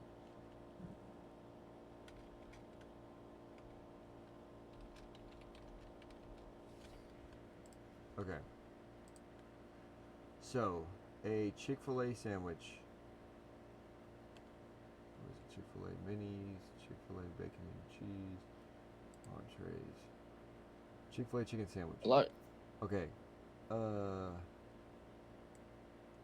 183 grams is the serving size. It's 420 calories, 18 grams of fat, no trans fats, 70 milligrams of cholesterol, 1,460 milligrams of sodium, 41 carbs, and 29 grams of protein. Okay? Mhm. Ground beef, this is based off 100 grams, so 183 grams of chicken. So 100 grams of cooked beef, you're looking at vitamin B12, zinc, niacin, iron, phosphorus, vitamin B6, magnesium, potassium. Like this is like just numbers based off of daily value. 102%, Mhm. 77%, 53%. And like this is off of 100%, like over Yeah. 100% of your daily value for vitamins B12, 53% of your daily value for zinc, and 14% for iron. Yeah. I also have a little bit of an iron deficiency too, so like switching to a lot of meat helped me in that regard too. Yeah, no, I guarantee it. But like, granted, do I think that certain people like that's the biggest thing with this diet is like not everybody's the same. Not everybody's gonna be able to self-sustain. It's like I Yeah. got a buddy that's got high cholesterol. He can't eat beef for every meal. I know this, right? But at the same time, I think there's a lot of things that we've been told to keep us as sheep, right? Yeah. In the I mean, sense, for one, I was gonna say for one, like I've done a lot of research on that stuff, and I feel like what's not really told is the fact that sugar is probably 10 times worse for you than anything else that a lot of people you say mean like that granulated processed sugar? yeah. Yeah. But also So too, like a like lot of cane sugar is definitely healthier. yeah, It's like it's you could eat a sugar cane out of a field and be like fine. yeah, But we're we're gonna trust something that's been through a factory and done XYZ too. yeah. I'm just saying like a lot of the diseases that a lot of people deal with nowadays are inflammation based, and a lot of sugar does not really necessarily help No, the 100%, yeah. inflammation. Well, I don't think. See, like I said, it's not sustainable for everybody. But No. ultimately, everybody could find something healthy that they can eat, and it doesn't mess with their bodies. Mm, And if you feel like trash all the time and your energy levels are bad, just clean up the way you eat. Do a mm, hard reset, eat like that for a couple months, and then start incorporating things back in with those meals. So, like for me, I'm eating yeah. ground beef. I'm basically eating ground beef I eat any type of meat except pork, really. So like, I'll do salmon and I'll do chicken and I'll do beef. But a traditional day of eating is eggs and beef and cheese. So I can eat beef and cheese, and I know it doesn't mess my stomach up, and I can eat eggs, and it doesn't mess my stomach up. So I'm gonna take Mm-hmm. those when I start incorporating things back in, and I'm gonna have like a cup of rice, and then if my stomach is in shambles the next day, then I know that the rice messed with me, Mm-hmm. and then I go Yeah. back to eating the same diet, and then I'll add in pasta, and then when I realize the pasta is messing my stomach up, then I'll reel it back in. Granted, everything is fine. Like, if I know I'm having healthy bowel movements on this diet, if I know I incorporate one day to a cheat meal where my stomach's gonna be in shambles the next day, Mm-hmm. that's everything's fine in small amounts. But like to eat that every day, Yeah. even if it's healthy, like promoted as healthy, doesn't necessarily mean it's healthy. Mhm. I Plus, got, you got to think. dude, I bought I've been doing egg whites Mm-hmm. because it's just cheaper. I can get a carton of egg whites and then add in a couple eggs and have scrambled eggs, right? But I'm getting way more Yeah. protein in egg whites without the cholesterol. Not that I'm worried about it, because like I said, high cholesterol is only an issue when you have other health issues. Like if you have high cholesterol with Plus, diabetes, that could kill you. yeah. If you just have high cholesterol, you're fine. Mm. Granted, I'm not a I feel like a doctor, lot so of maybe the. I'm wrong, but Yeah. I've heard I f- plenty of people that are way more smart than me say the same thing. yeah. I feel like a lot of this stuff too is a lot of the quote unquote studies on red meat and stuff are not taking into account a lot of the people's red meat intakes are from like McDonald's, Wendy's, Burger King, all that But stuff. They're not also going on out and top of getting that, grass fed yeah, beef. 100%. But also on top of that, are they accounting for what else they're eating? No. Because they know they're eating red meat, but are they eating Twinkies? Are they eating chips? Are they eating Yeah. like I honestly, in my opinion, if saturated fat is the only bad thing you're putting in your body, then you're fine. Mm. Like, I mean, because especially in I this don't. on this diet, bro. Like my body has literally transitioned from processing carbs as my energy source to processing the stored fat that I have. Mm. So like, I'm not eating anything other than natural things that they've been eating for thousands of years. And you're telling me, as a moderately active man, that I'm gonna die because my cholesterol's high? Are you out of your mind? Yeah, I mean, I don't know about you, but I'll be running so much too. So it's like I would say I'm more than moderately active, like except for this week because it's literally 400 degrees Dude, it's so outside. hot outside. Dude, I've been in attics, bro. But What are you telling me? phew, oh shit. What are you I telling mean, me right no, now? but you'd think Target's better, but our AC's out, so it doesn't even matter. It's just cooking in there. But I it's bet it's not obviously as not as hot hot as as an an attic attic. though. Yeah, Oh yeah, if that's what I was look, saying. It's not as bad people as will an be like, attic, but "Hey, it's shit. hot in my house," and we go in there, it's like 80, and if it's 80 in the house, then it's about 40 degrees hotter in the attic. So Who you do keeps the their math. house at 80? God. No, no, no. Like their AC's broken, and their house is at Oh, 80. okay, okay, okay. So then we'll go into the attic, and it's 40 to 50 degrees hotter than what it is in your house. Yeah, fuck that. So I'm looking at like Fuck that. 140 when it's 90 degrees God. outside. Yeah, that ain't fun Bro, like at all. immediately, like you could immediately feel the sweat start as soon as you get into the attic. I can imagine. Here's a power play, actually. I thought about this. You just finish your attic, but you don't put ACs up there, and then you have a sauna. Especially like somewhere like Florida, Yeah. where it's just so humid all the time. Bro, you finish your attic, make it all wood like a regular sauna. Then you just go up there and sweat your Mm. balls off. Just gotta make sure it's not moldy at that point. Well, I mean, I'm not saying like put more moisture in the air. It's gonna be plenty enough. Like it's Florida. Yeah, that's fair. But I thought about this when I was in the attic, and I was like, "Yo, this is kind of a power play. I can just come up here and sweat, and then not have to pay for a Just- sauna." yeah. Speaking of saunas, have you seen like that red light therapy and stuff? Bro, honestly, I have a sauna, and I was thinking about getting a red Mm. light to go in it. Heavy. She's gonna kick my ass.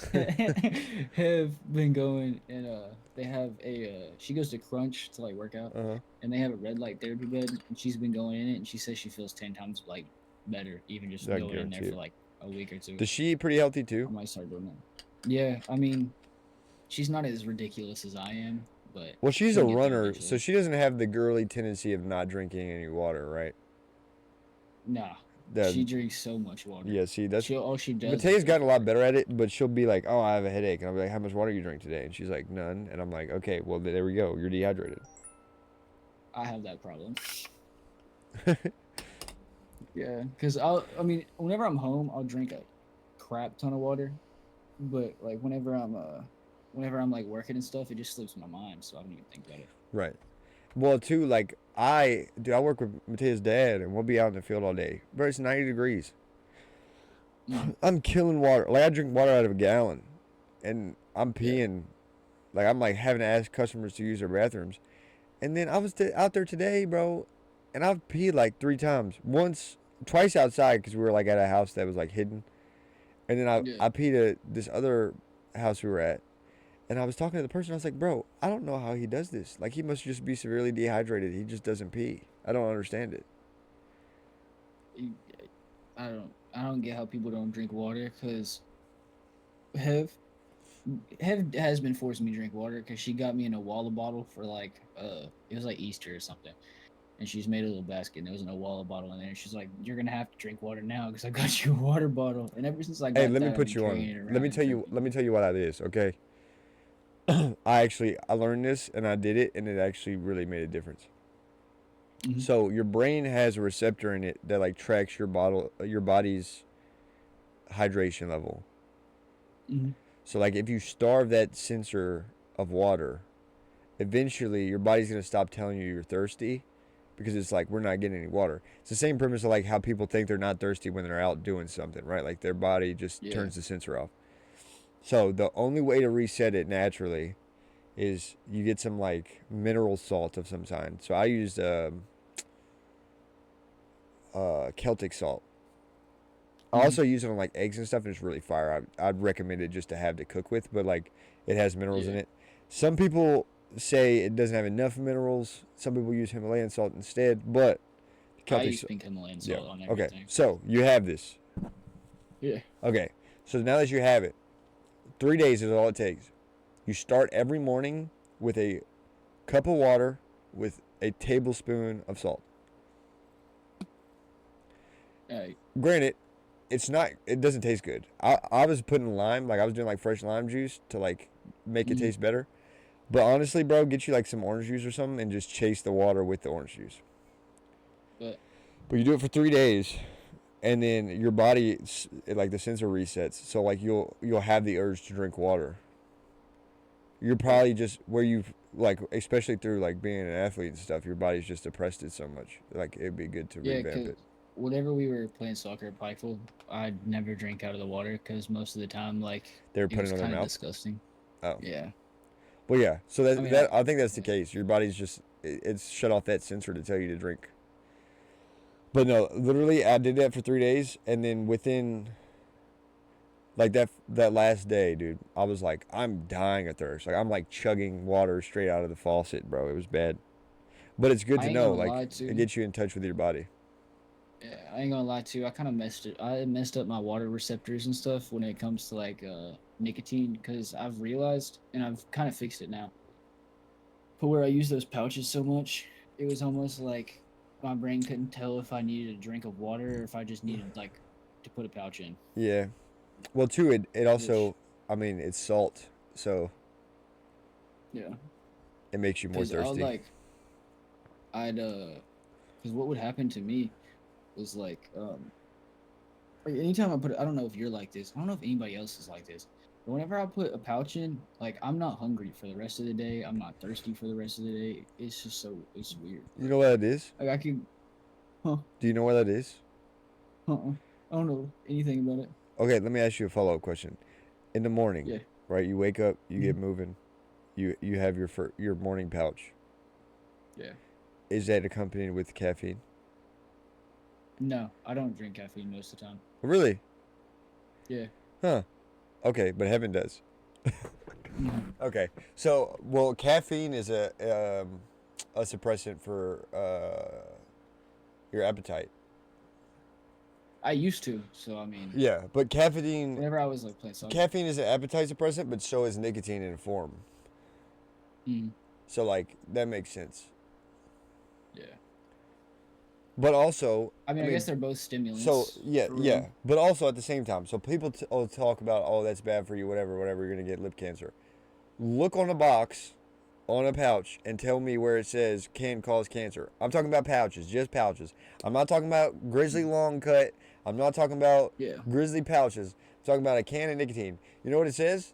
Nicotine is a highly May addictive cause chemical. addictive. And you know Yeah. why?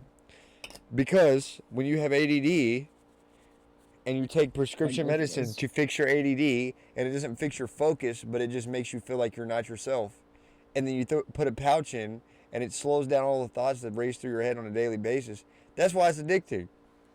Yeah, You're talking I about something agree. that has been shown to cure or ease the symptoms of Alzheimer's Yeah. and The long-term memory doesn't it loss. like repair?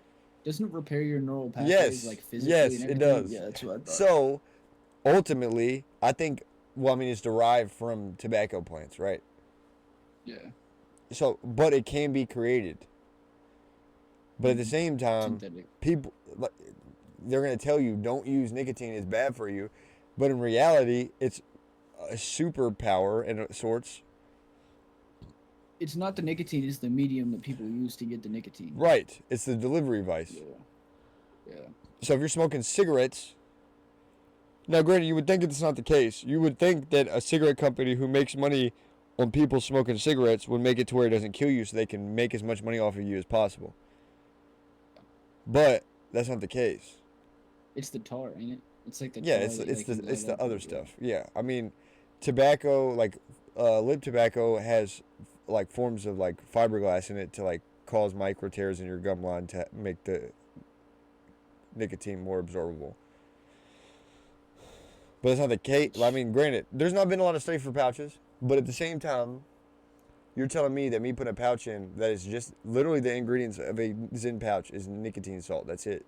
mm, You're telling me that's yeah. worse than putting something in it that is got formaldehyde and God knows what else is in it? You're out your Mm-hmm. mind. Speaking of the tobacco companies too, I mean now they're even like hiring the people from RJR and stuff to literally like make the food to where it's super addictive, which somebody specific is, trying to fix Yeah, that. yeah, yeah, But yeah, yeah, yeah, yeah. No, that he's a guy. He also uses nicotine pouches, yep. and is also a strong advocate for beef tallow. Mm-hmm. Like I'm Mile, a okay, so you know why they banned beef tallow? was it I have no idea, They but didn't I'm ban it, but sure it like has to do so, with money. McDonald's used to have beef tallow in their fryers. Like when McDonald's first came out, Mm-hmm. a guy ate McDonald's every day for like a year or 2 years or something, and he got cancer, Mm-hmm. and he blamed it on the beef tallow. So McDonald's switched to peanut oil or vegetable oil or whatever they use now. Yeah, that's so bad for you though. Bro, you're telling me something that they've been eating for thousands of years is bad for me. Yeah, that's how I am too. Because I try to get as close to like the human roots as possible whenever it comes to putting stuff in my body. That's kind of why I was talking about like the paleo diet, because it's whole foods. That's what it is. As long as it's a one ingredient thing, you can have it. Granted, You can mix them together, of course. granted, But hear me out. I feel like the deeper you get into it, the further you can go down a rabbit hole. Because yeah. like, I think one of the things that are killing us the fastest is seed oils. Oh, that's what I was talking about whenever I said the vegetable oils and Yeah, seed oils are bad for you, because all that causes is inflammation in your body. right. Well, canola oil, I've said it once on this podcast, I've said it 1,000 times. Canola oil was originally made to lubricate machinery during World War II. And then they had so much canola oil, they were like, what are we going to do with this? And a German scientist reverse engineered it to be consumable by humans.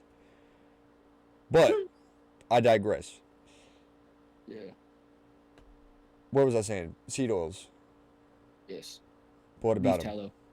But I was saying something about them. Oh, so I think the further you can go down the rabbit hole in the sense of like, yes, seed oils are killing us, but at the same time, there's certain foods that aren't bad for us, or there's Mm-hmm. certain foods that are bad for us, or our bodies have a negative reaction to, that we're feeding animals. And if the animals are eating it and you're eating the animals, then you're indirectly eating the same thing that's bothering us. Does that make sense? Yeah. So like, Yeah.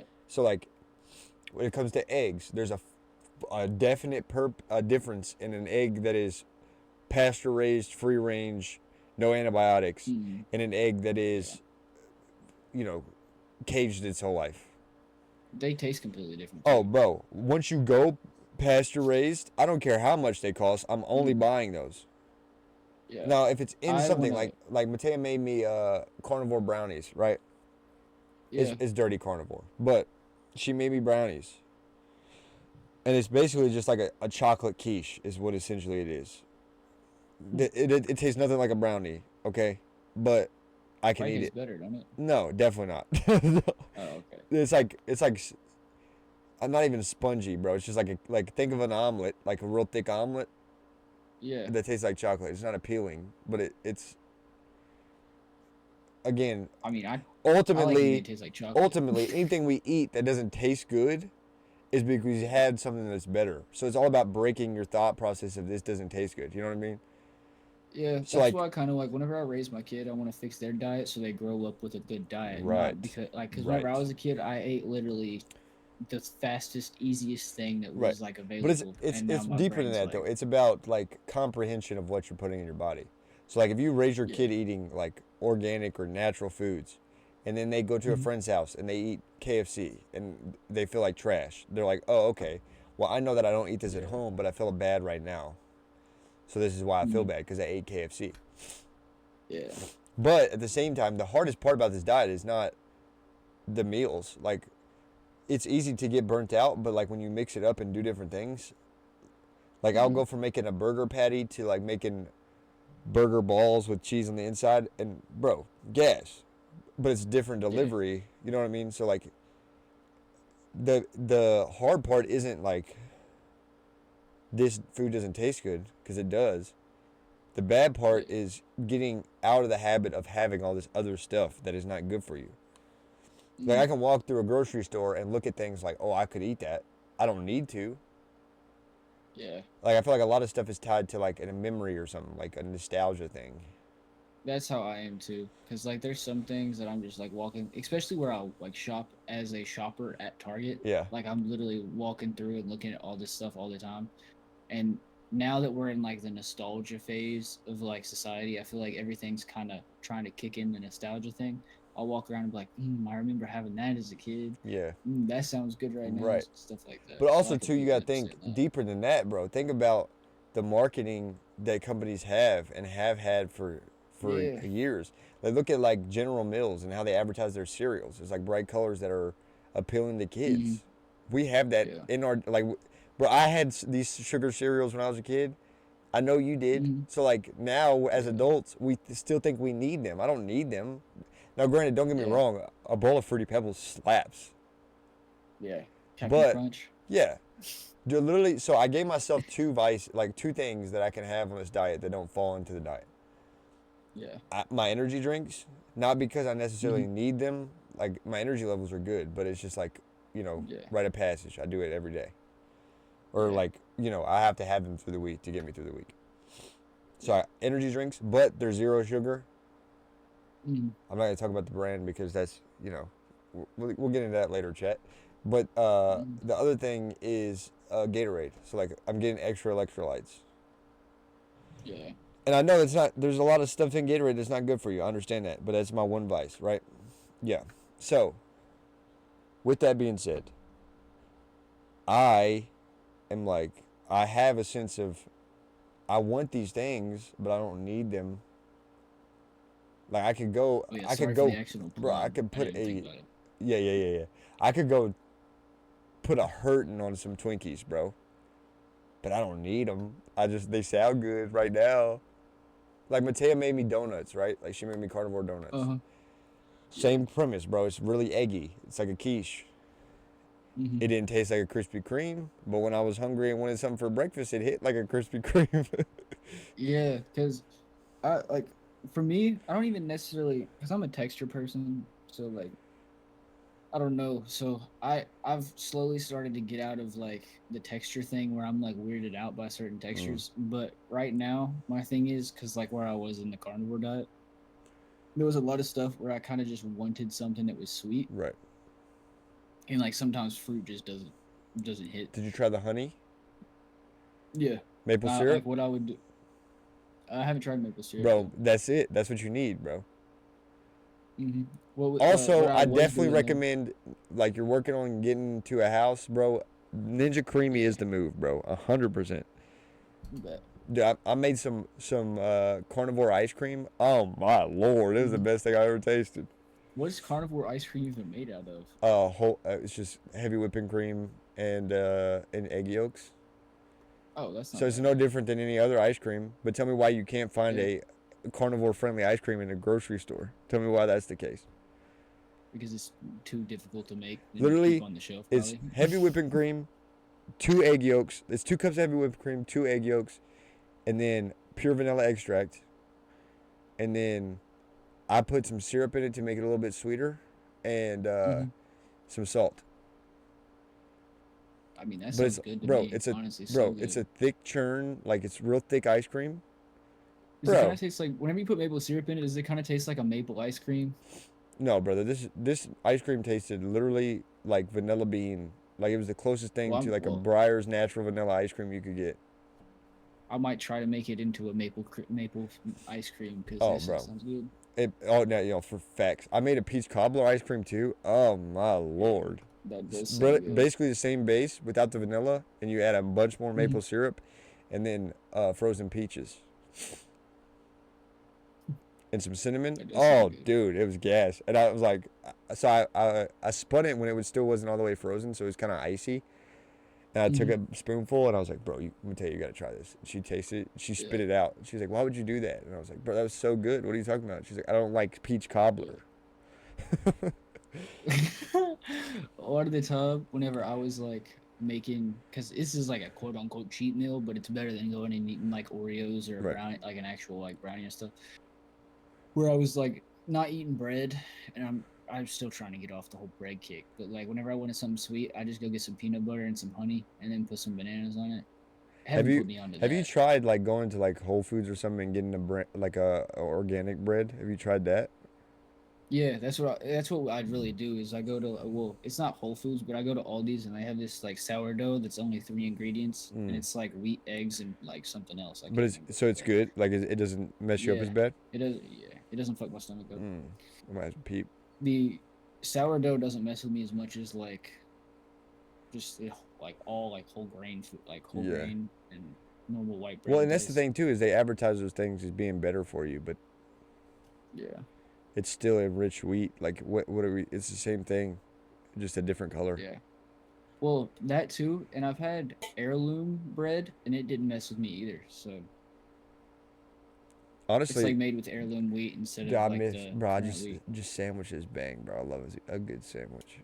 Oh, I know. Heaven made these the other day, and this was like, I'm probably enticing you to break some shit, but she made Hawaiian rolls, and she got like actual like, cause we obviously we had people from Canada, and he's Italian, and his dad would bring us like prosciutto and salami and stuff that he makes like Oh in his yeah. basement, Oh he yeah. has like a whole like meat thing.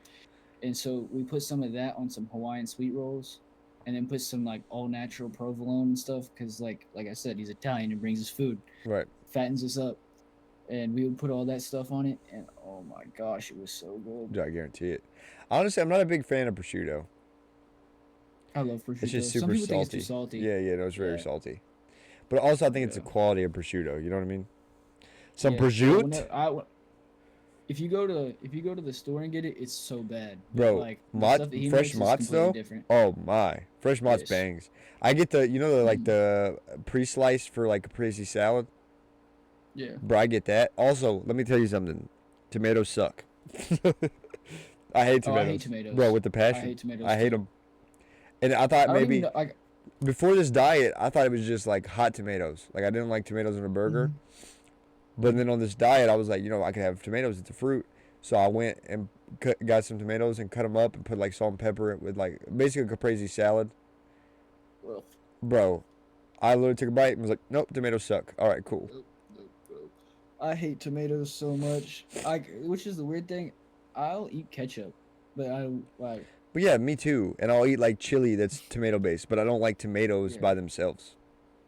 Mine is the texture though too. So like I Uh, don't like but you eat tomatoes like because like spaghetti if I bite sauce. it, yeah. Yeah.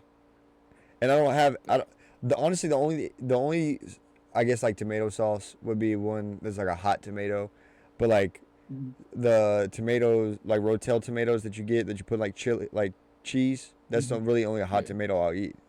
I Mm-hmm. if a tomato's on a burger and you give it to me, I'm throwing the tomato off. I do not want that on my burger. Yeah. Like I'll eat like Heaven makes this like hash brown casserole, but it's kind of like a Mexican hash brown casserole, and she'll Well, put like Rotel now tomatoes in you're it and talking stuff, dirty and to it me, tastes bro. good. I miss hash browns Yeah. heavy. Bro, And hash brown casserole bro, is I probably my saw favorite food a of all time. recipe and they're like, "Oh, carnivore hash browns."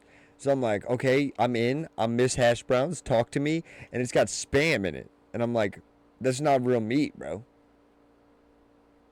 What it is, but You it could, I also mean, it's you could got probably just change it from but it's got potato starch in spam. it. Spam's got potato starch in it. So they're like, "What are we doing?" Ugh. See, potatoes don't mess with me like that though, so it doesn't. I mean, I don't know for sure. Like I said, I have no clue. I haven't really started the Yeah. application process of putting stuff in my diet. Honestly, I probably had a really, potatoes will probably be the first. I had a really bad stomach like issue for like the past, probably like since I was 16. So I've been slowly like testing out single foods like by themselves to make sure like, is this what fucks with my stomach? Right. No. Well, Is look, this what if you fucks with think my about it stomach? this No. way, the way I see it, this diet, like it's hard for people to understand. But there's a guy who's a doctor and he's a psychologist, and he Hmm. realized that in the medical field, they weren't telling you to clean your diet up; they were just giving you prescription drugs. So he's Oh like, yeah, because they treat the symptom, they don't treat the right, cause. right. So he's like, okay, Yeah. well, what if I told these people to stop eating the way they were eating? So he started researching it, and he found out that every vegetable has a defense mechanism in it to prevent people, like prevent animals, including humans, from eating it. Hmm. So it might not be like it might not kill you, right? But it's gonna do something to your body. Hmm. So kale, for example, right? Yeah. They say kale is one of the Yeah. best greens you can eat in terms of Hmm. antioxidants and all this stuff. Well, kale has a defense chemical in it that is your body can't process it, or like Yeah. at certain points, like a certain amount, it can't process. So it stores it in Hmm. your muscles, and its sign is soreness. Well, who's eating kale? People that are super active, right? Like somebody going to Pilates or biking. They're like, oh, I'm gonna go get a Yeah. kale smoothie. Well, they get a kale smoothie, and they're like, oh man, the workout was tough. Like I'm real sore. No, that's the kale. Yeah. So I to can't think eat of it, lettuce. if you go animal diet, right, and you're only eating Hmm. things that are animal products and or basically just call it dirty carnivore. So animal Yeah. products or fruit. Then you're eating things one that would have been hunted and or would have been picked. Yeah. You're not eating anything that is taken like if you were to like say you were to pull it out of the ground, the plant wouldn't Hmm. die. So like Yeah. you can pick a banana off a tree, fine. You can pick a strawberry off a bush, fine. The bush isn't going to die. That's why they make it so that Hmm. animals eat that instead of the roots and the leaves and the stems. Yeah. There's going to be some type of side effect when you eat something that's not a actual like a fruit made to be eaten. Yeah. I kind of I didn't know that, but it kind of like makes sense because the thing about me is whenever I eat like lettuce and stuff like that, it doesn't sit right with me because like just my body doesn't process it. Like I Heaven's can home. tell. Yeah, heaven is home. But yeah, no, for sure. And I think too, like I think it makes a big difference. And like I said, I mean, I definitely feel better.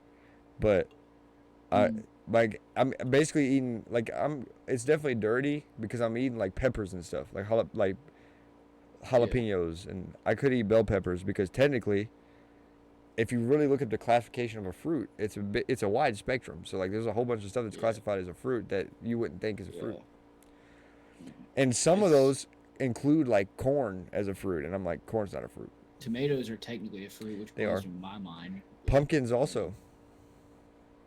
it's a sandwich. It's a hot dog a sandwich. That's the Yeah. real Well, question. see, like pumpkin it has a lot of fiber in it, so sometimes Yeah. I'll go heavy on the pumpkin. But pumpkin sucks by itself, bro. I do not recommend. Yeah, I don't. I like what I used to. I used to like pumpkin pie, but I'm slowly kind of getting off that But way. also, there's like clove and cinnamon. There's other additives too, Cinnamon, I right? know. But like, I'm talking 100% pumpkin. You can buy it in a can, and I was like, bro, pumpkin's a fruit. Mhm. I'm in, bro. I'm thinking sweet potato. So I do the butter, the maple syrup. I'm like, this is about to bang, and I take a bite. And I'm like, this is not a sweet potato. Dude, my dad gets these purple sweet potatoes that are the best things I've ever Bro, I've tasted in my heard them. I life. gotta get on the fad. I gotta find one. Dude, they're so good. I might try to find I don't one like when I get on the diet. I don't like normal sweet potatoes, but I like the purple ones. They taste completely Bro, different. sweet potatoes are gas. I just I my well the only way I've ever had sweet potatoes is like like with cinnamon and Yeah, and butter. with marshmallows and stuff like that. See, I'm not a bit. Like if I'm gonna eat sweet potato, I don't want sweets. I'm not looking for dessert. Well, I mean, you don't have to put marshmallows on it, but definitely like Oh butter, no, my mom. cinnamon. I'm just saying like the way my mom made it Oh, when I yeah, was a kid. that's I was fair. like, And a yam is a but sweet potato, correct? yeah, Okay, I thought because I so. think what he makes are technically purple yams. I think Okay, they're not like technically sweet potatoes. okay. But We will. I also Go ahead.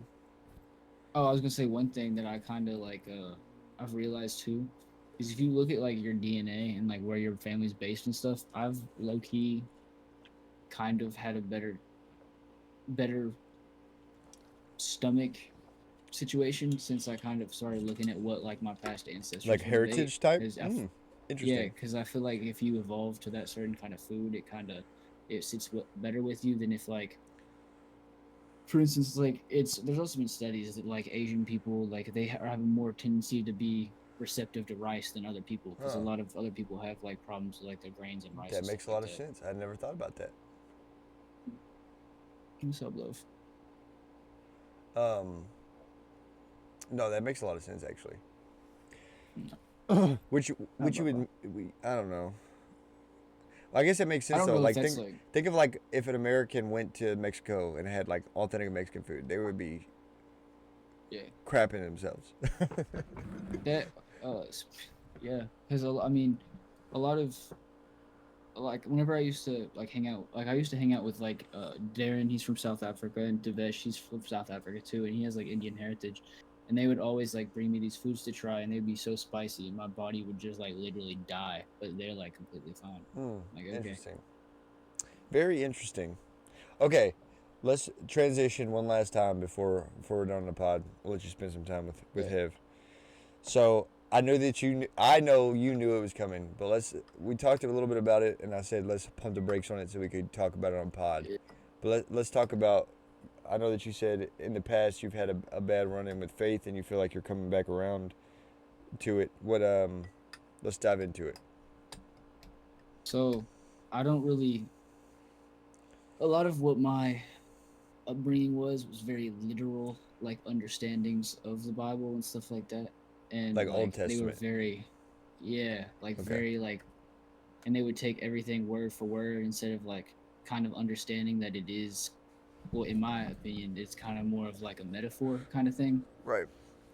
So I don't know. I feel like a lot of the stuff for me has been acknowledging that a lot of it really has to do with your behavior and stuff like that. It doesn't really necessarily mean to do certain literal things. Right. Like if you live by the way that the Bible teaches, your life's gonna be better no matter what. Like I don't really care what anybody. It's kind of like what Jordan Peterson says. I don't know if you've ever heard him say that, but he Yeah. says like if you follow, yeah, but if you follow what it says, no matter if there is a heaven or if there is a hell, like it's going to improve just the way you are in day to day life and around other human For beings. Like you're sure. gonna be a better person. For sure. And I even said And that before I like got into following Jesus is yeah, if I think there's good value, like good teachings in the Bible of values and how we should live. I think there's mm, that was very prevalent for me is like there like I don't think that all of the like not, I don't think anything in the Bible is bad. You know what I mean? I think yeah, there's a lot of good teachings in it. And even if mm, you don't follow Jesus, you could learn how to live yeah. better based off of those values. And I've also started to look into like the translations and stuff like that. And I can't remember exact language, not like Hebrew or anything like that, but there was a certain language that like when they spoke when Jesus was walking around and stuff like that. Yeah, it's And if you Aramaic. Aramaic, Yeah, yeah. Aramaic. And whenever you really look into stuff like that, it's a lot more because a lot of people have like problems with religion is a lot of like the quote unquote what people call like fantasy stuff, I Mm-hmm. guess, like more of like the miracles and Right. stuff like that. So when it comes to me, it's kind of like I don't know, you look and you relate it to your life and you can kind of see what everybody's kind of meaning whenever they say certain stuff. Right. Like this is a very weird perspective for me and like I know I probably don't have it right, but who knows who has it right. Right. So what I kind of think Well, I have is an idea, but I'm following. yeah, what I no, I get what you're saying, but for me it's almost like I think that all religions relate a lot, and I feel like a lot of people get hung up on the literacies instead of looking at like the actual core values of everything. And if you look at a lot of the religions in their backgrounds, they are probably I'd say 80-90% like the same Mm. except like the names and stuff like that. I, I I think So I have to disagree to an extent. I get what you're saying. Like the yeah. guidelines are kind of the same, but at the same time, if you look at a lot of different religions opposed to Christianity, like if you Hmm. were to read the Bible and the scriptures, like in the I guess the offset of the Bible, so like the Quran or whatever it may be, Hmm.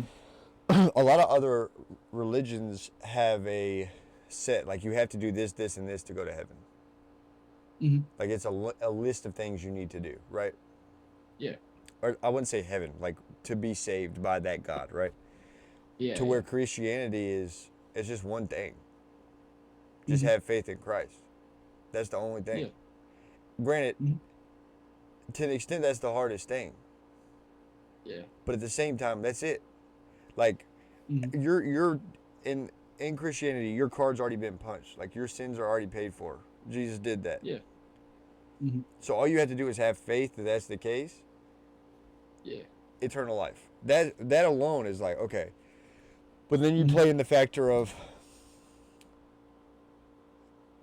I think you said something about the fantasies being the hardest thing to understand. Like people can't Hmm. fathom that. But in Yeah. reality, I don't think that they're fantasies with it being Well, I as didn't mean doc. No, I fantasies get in what you're saying. Yeah, like no, an untrue. I get what you're saying. Yeah.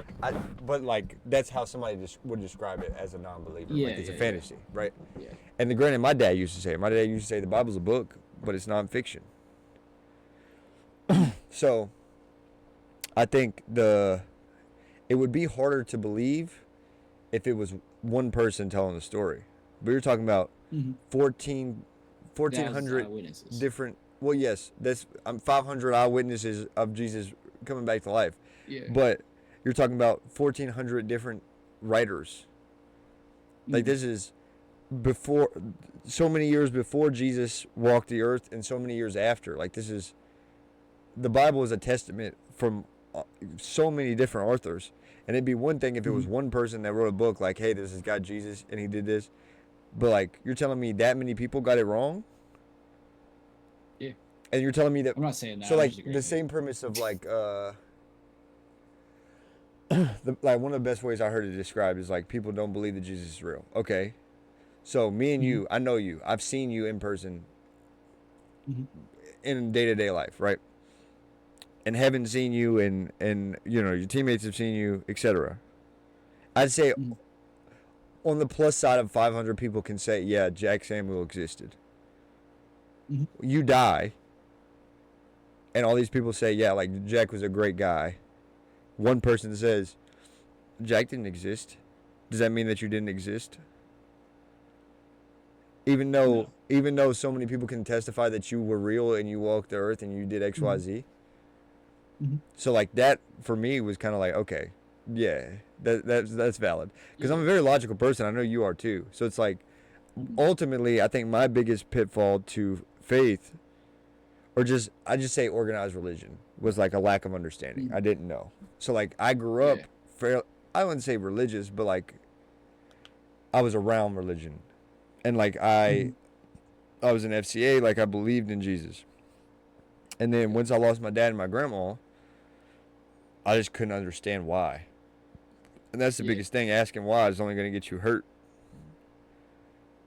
So I think a lot of it today has to do with, which there's a change in tide. There's a lot more young men that are, well, men and women that are kind of getting back into faith. But I think that Mhm. the the ultimate factor is that, like the ultimate factor on why people aren't is because a lot of young men, especially, are so hell bent on being the reason they're at where, being the reason they're where they are. Does that make sense? Yeah. But they have so much pride that they have too much pride to lay down that and give glory to somebody else. Mhm. And like For we may me, not it's see, like, I think that the hardest thing is like at the time Jesus walked the earth, there's plenty of people that was there to see him do these things and be like, oh, he is real. Like that is Mhm. the body of Christ, or like that's the body of Yeah. God, right? We don't Mhm. get to see that. We get to see the acts, like we get to see God working, but we don't get to see Mhm. a physical copy of what God would be like. You know what I mean? Yeah. Hmm. And I think that turns a lot For of people me, off too. yeah. For me, like I always knew that it wasn't me. You know what I'm saying? Because I kind of always knew.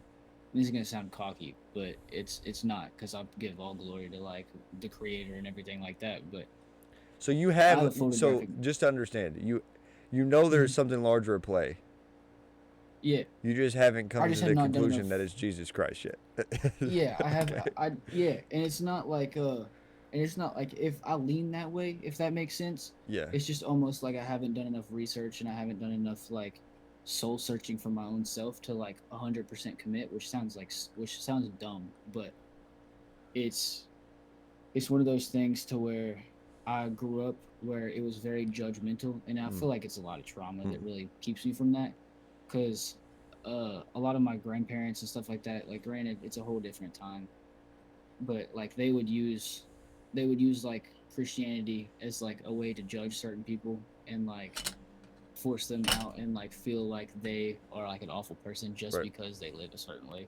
And I feel Right. like the whole it kind of goes against the whole premises of it is to love everybody and treat everybody the same and Mm, like you know what I'm saying. right. So a lot of that is kind of like I have a little stipulation where I'm like, do I? And it's like I want to, but it's almost like I don't want to become them. So it's like Yeah. almost, you know. But at the same time, though, And that I mean, goes I'm back to what we were slowly talking getting about there. earlier, though, about breaking those Yeah. traumas. Oh, and I'm Granted, slowly getting there. let me Don't get ask me you this: wrong, but it's is just like heaven this is heaven just 6 months. religious? No, I mean she's getting there with me, if that makes Okay. sense. Like it's her parents were very against it and stuff Uh, like that, so it was kind of it's a work in I got progress. you. But me and her are both kind of like on our own little adventure together, which Yeah. makes it almost a little bit more special to No, for me. sure. Absolutely.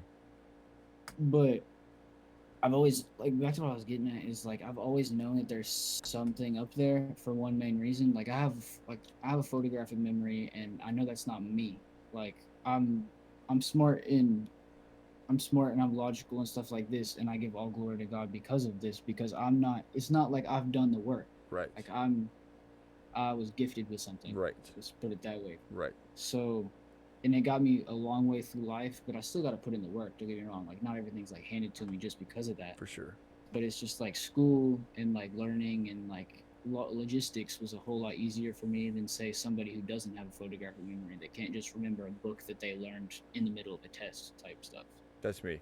Yeah. Yeah. Yeah. So Yeah. for me, it's almost like I think, and this is where I get off the rails a little bit with a lot of people, is I think it's kind of all relative. So I think that a lot of, and this goes with like a lot of the hallucinogenic drugs and stuff like this, I think a lot of it is based off of in that. And I'm not saying that God isn't real. I'm not saying Jesus didn't exist. I'm saying that those are a medium for them to talk to us kind of thing. Hmm. Does that make sense? I get what you're So getting at. like Yeah, like I think that for instance, like there's been a lot of studies and they've tried to find where the Mount Sinai was in the burning bush, and they found that it's an acacia tree, and if it's lit on fire, it's very rich in DMT. So, like for instance, God may have put that on Earth, and I'm not saying it's 100% possibility; it's just an idea. But God may have put that on Earth for humans to have a little medium to be able to talk to Him and get these ideas and stuff like that. And I used to get judged a lot for thinking that whenever I was like younger, and they would always be like, "Oh, you don't actually believe in God. Right. You're trying to make up excuses and stuff like that." And I'm like, "No, you don't understand. Mm. Like I'm giving a visible explanation on Right. what he possibly could have put on earth for us to be able to access him and be able to become better people That's through fair. that." I mean, honestly, I could see that correlation, especially considering the fact that DMT is made naturally when we sleep, like when we dream. Yeah.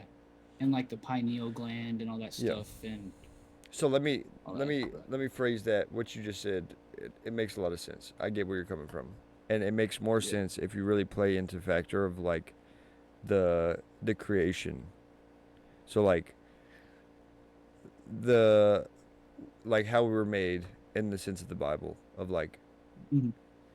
you know, Adam was made and from a rib and so on and so forth. Mhm. I'm sure you know the story. But Yeah.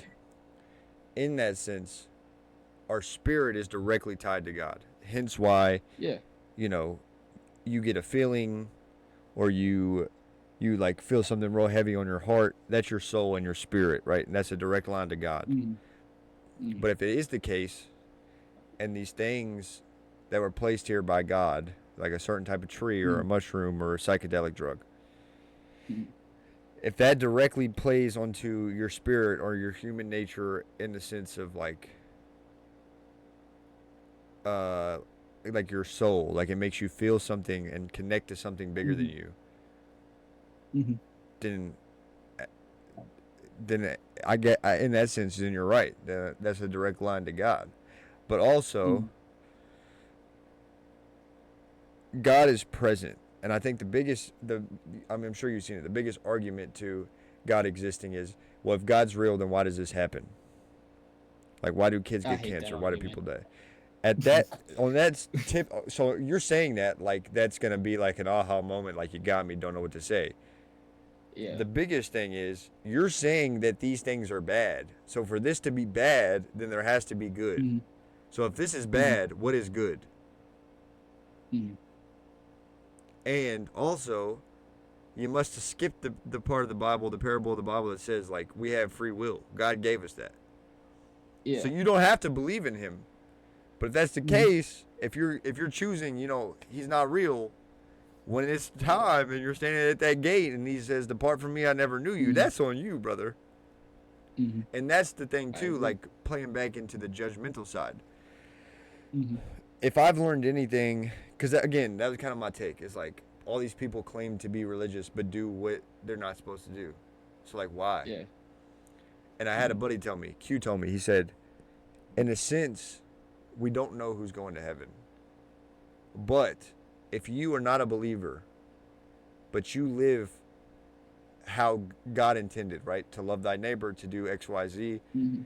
but you never claimed him, you have a better chance than me to get in because I am a believer, but I still do wrong.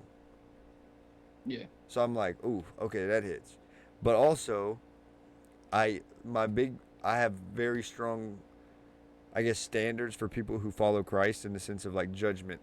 And like you're judging these people for doing X, Y, Z, but are you living Mhm. how God wants you to? And you're a believer. Yeah. Yeah. Because But everybody sins. It's not nobody's perfect. It's no, not like literally, there's one we single are all person. dirty sinners. That is Yeah. stated in the Bible. Like nobody is perfect. Mhm. There's only been one perfect person, and it was the Yeah. body of Christ. Like the body of God Himself was perfect. Mhm. Oh, and I do want to correct myself one time. I don't necessarily think that, like, I do believe that God and Jesus are like what, like in the Holy Trinity and all this, Yeah. like, and I do believe that is what it is. I just don't necessarily know exactly what that means. Does that make sense? Well, in what So, sense? like, Like why there's three? no, that's not what I'm talking about. I'm talking about earlier. I said that I am religious, but I don't necessarily want to commit. It's not that I don't want to commit to it being God and what is said in the Bible. I just don't know exactly what that means. You know what I'm saying? Yeah, yeah, to an extent, I get it. Like So you, it's kind of like it could be it could be literally like the universe itself. It could be like an actual different. I'm going off weirdly right here, but it could be like it could be like another dimension that we go to and we have no idea. You know what I'm saying? Like it just could be anything, but we aren't we aren't we may not be smart enough to comprehend what exactly that well, means. that's If the that makes thing though. sense. We're not, like, Yeah, and exactly. that's the factor of like, you can continue to ask why, but you're never gonna get that answer. That's kind of what I was getting at. Is because I felt like as a kid, even asking questions was kind of like you're not a Christian. Then you know what I'm saying? You Right. kind of got to just blindly follow Right. it. No, So I for feel sure. like I kind of got to do my own exploration and figure out what it means No, to me. absolutely. Granted, like, Yeah. there's a lot of things that's gonna happen in your course of life that's either gonna push you towards Christ or pull you closer to Him, or push you Mm-hmm. away from Him or pull you closer to Him.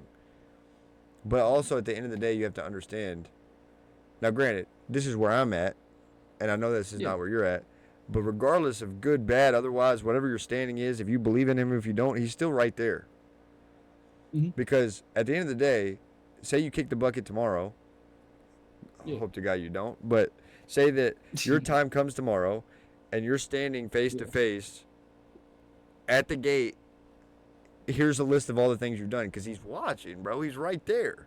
So Mm-hmm. like, you might feel Yeah. far away from Him, but He's not far away from you. Mm-hmm. And on top of that, I'll tell you what. I know you watch a lot of Joe Rogan. I'm a big fan. Mm. Yeah. I don't know if you've heard, Joe Rogan's going to church. Oh, I know.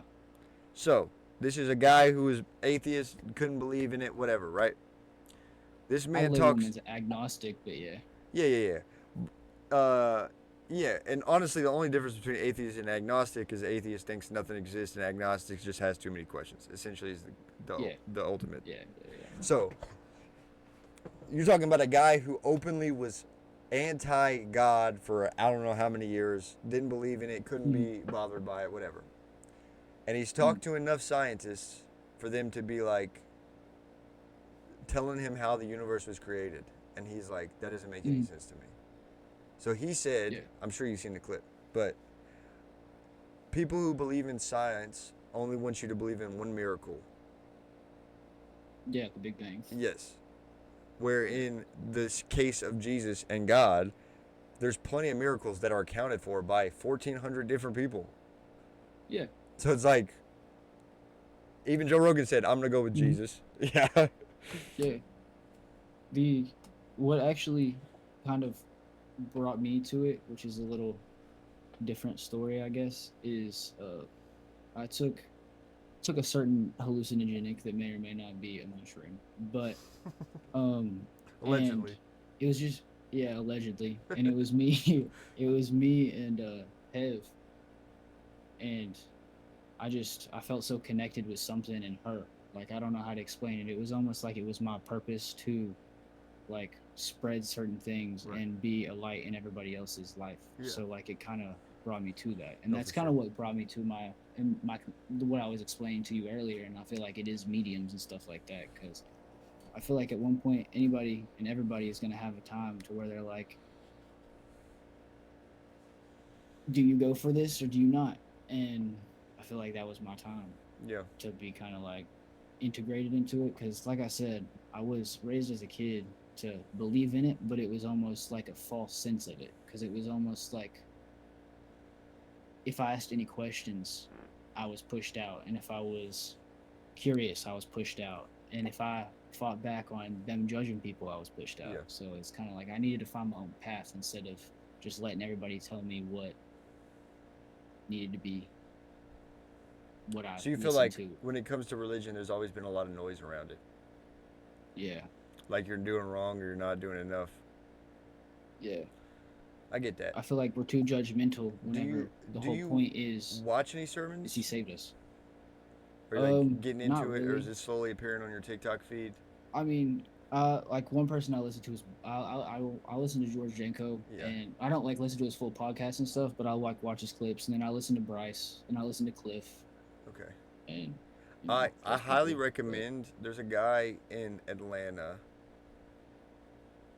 2819 Church, uh, or Different Church. One of those two. They're really mm, good. Different vibes though. One is very preachy in the sense of like core values of the Bible. The other one is like, mm, it's not in the sense of like core values, like he's saying things that are like you have to live this way.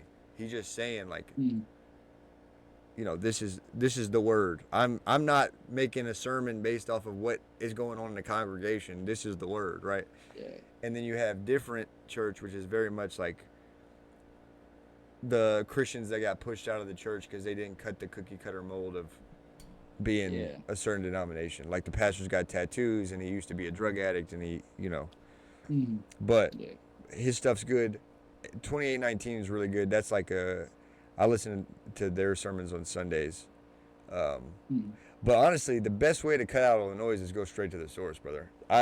I would not have yeah, gotten back to good standing with Christ on my end because, like I said, he's always there. Like he's always had good standing with me. He's mm, wanted to talk to me. I just haven't been talking to him.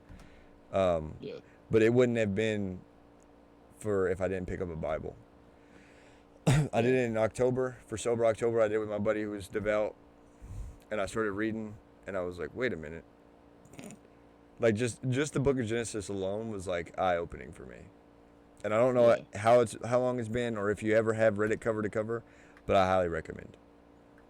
I've wanted to for a while, but I've never really gotten to it. But I've read it like as a kid, but I never really have read it as like a coherent Yeah.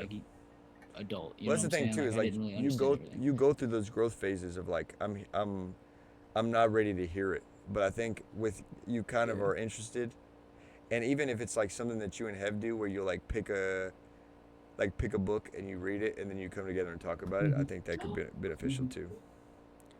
But that's the only way I got into scripture, brother. And dude, Hmm. once I actually fully committed and gave my life to Christ and got baptized, dude, it works in mysterious ways. But like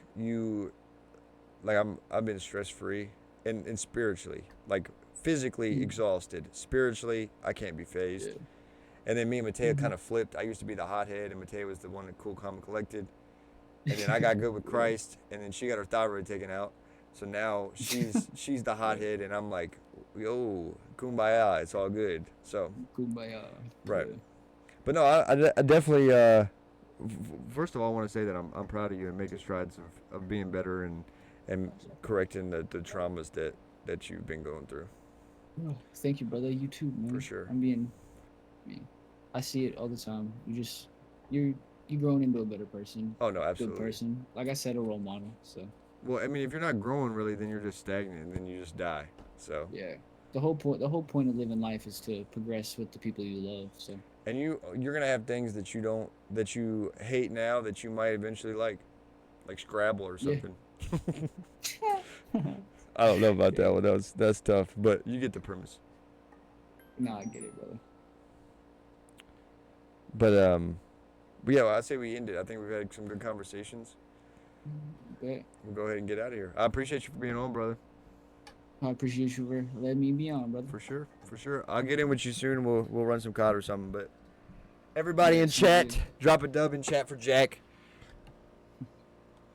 All right, brother. I'll talk to you later. But deuces, have a good night, brother. You too. All right, chat. It's been real. I appreciate you, Jack, for coming out. I appreciate y'all for being here. I love ya. Y'all be better. Y'all be easy. All right. I'll see y'all next time. Don't forget to pray tonight because Jesus loves you just as much as I do. I'll see y'all next time, baby.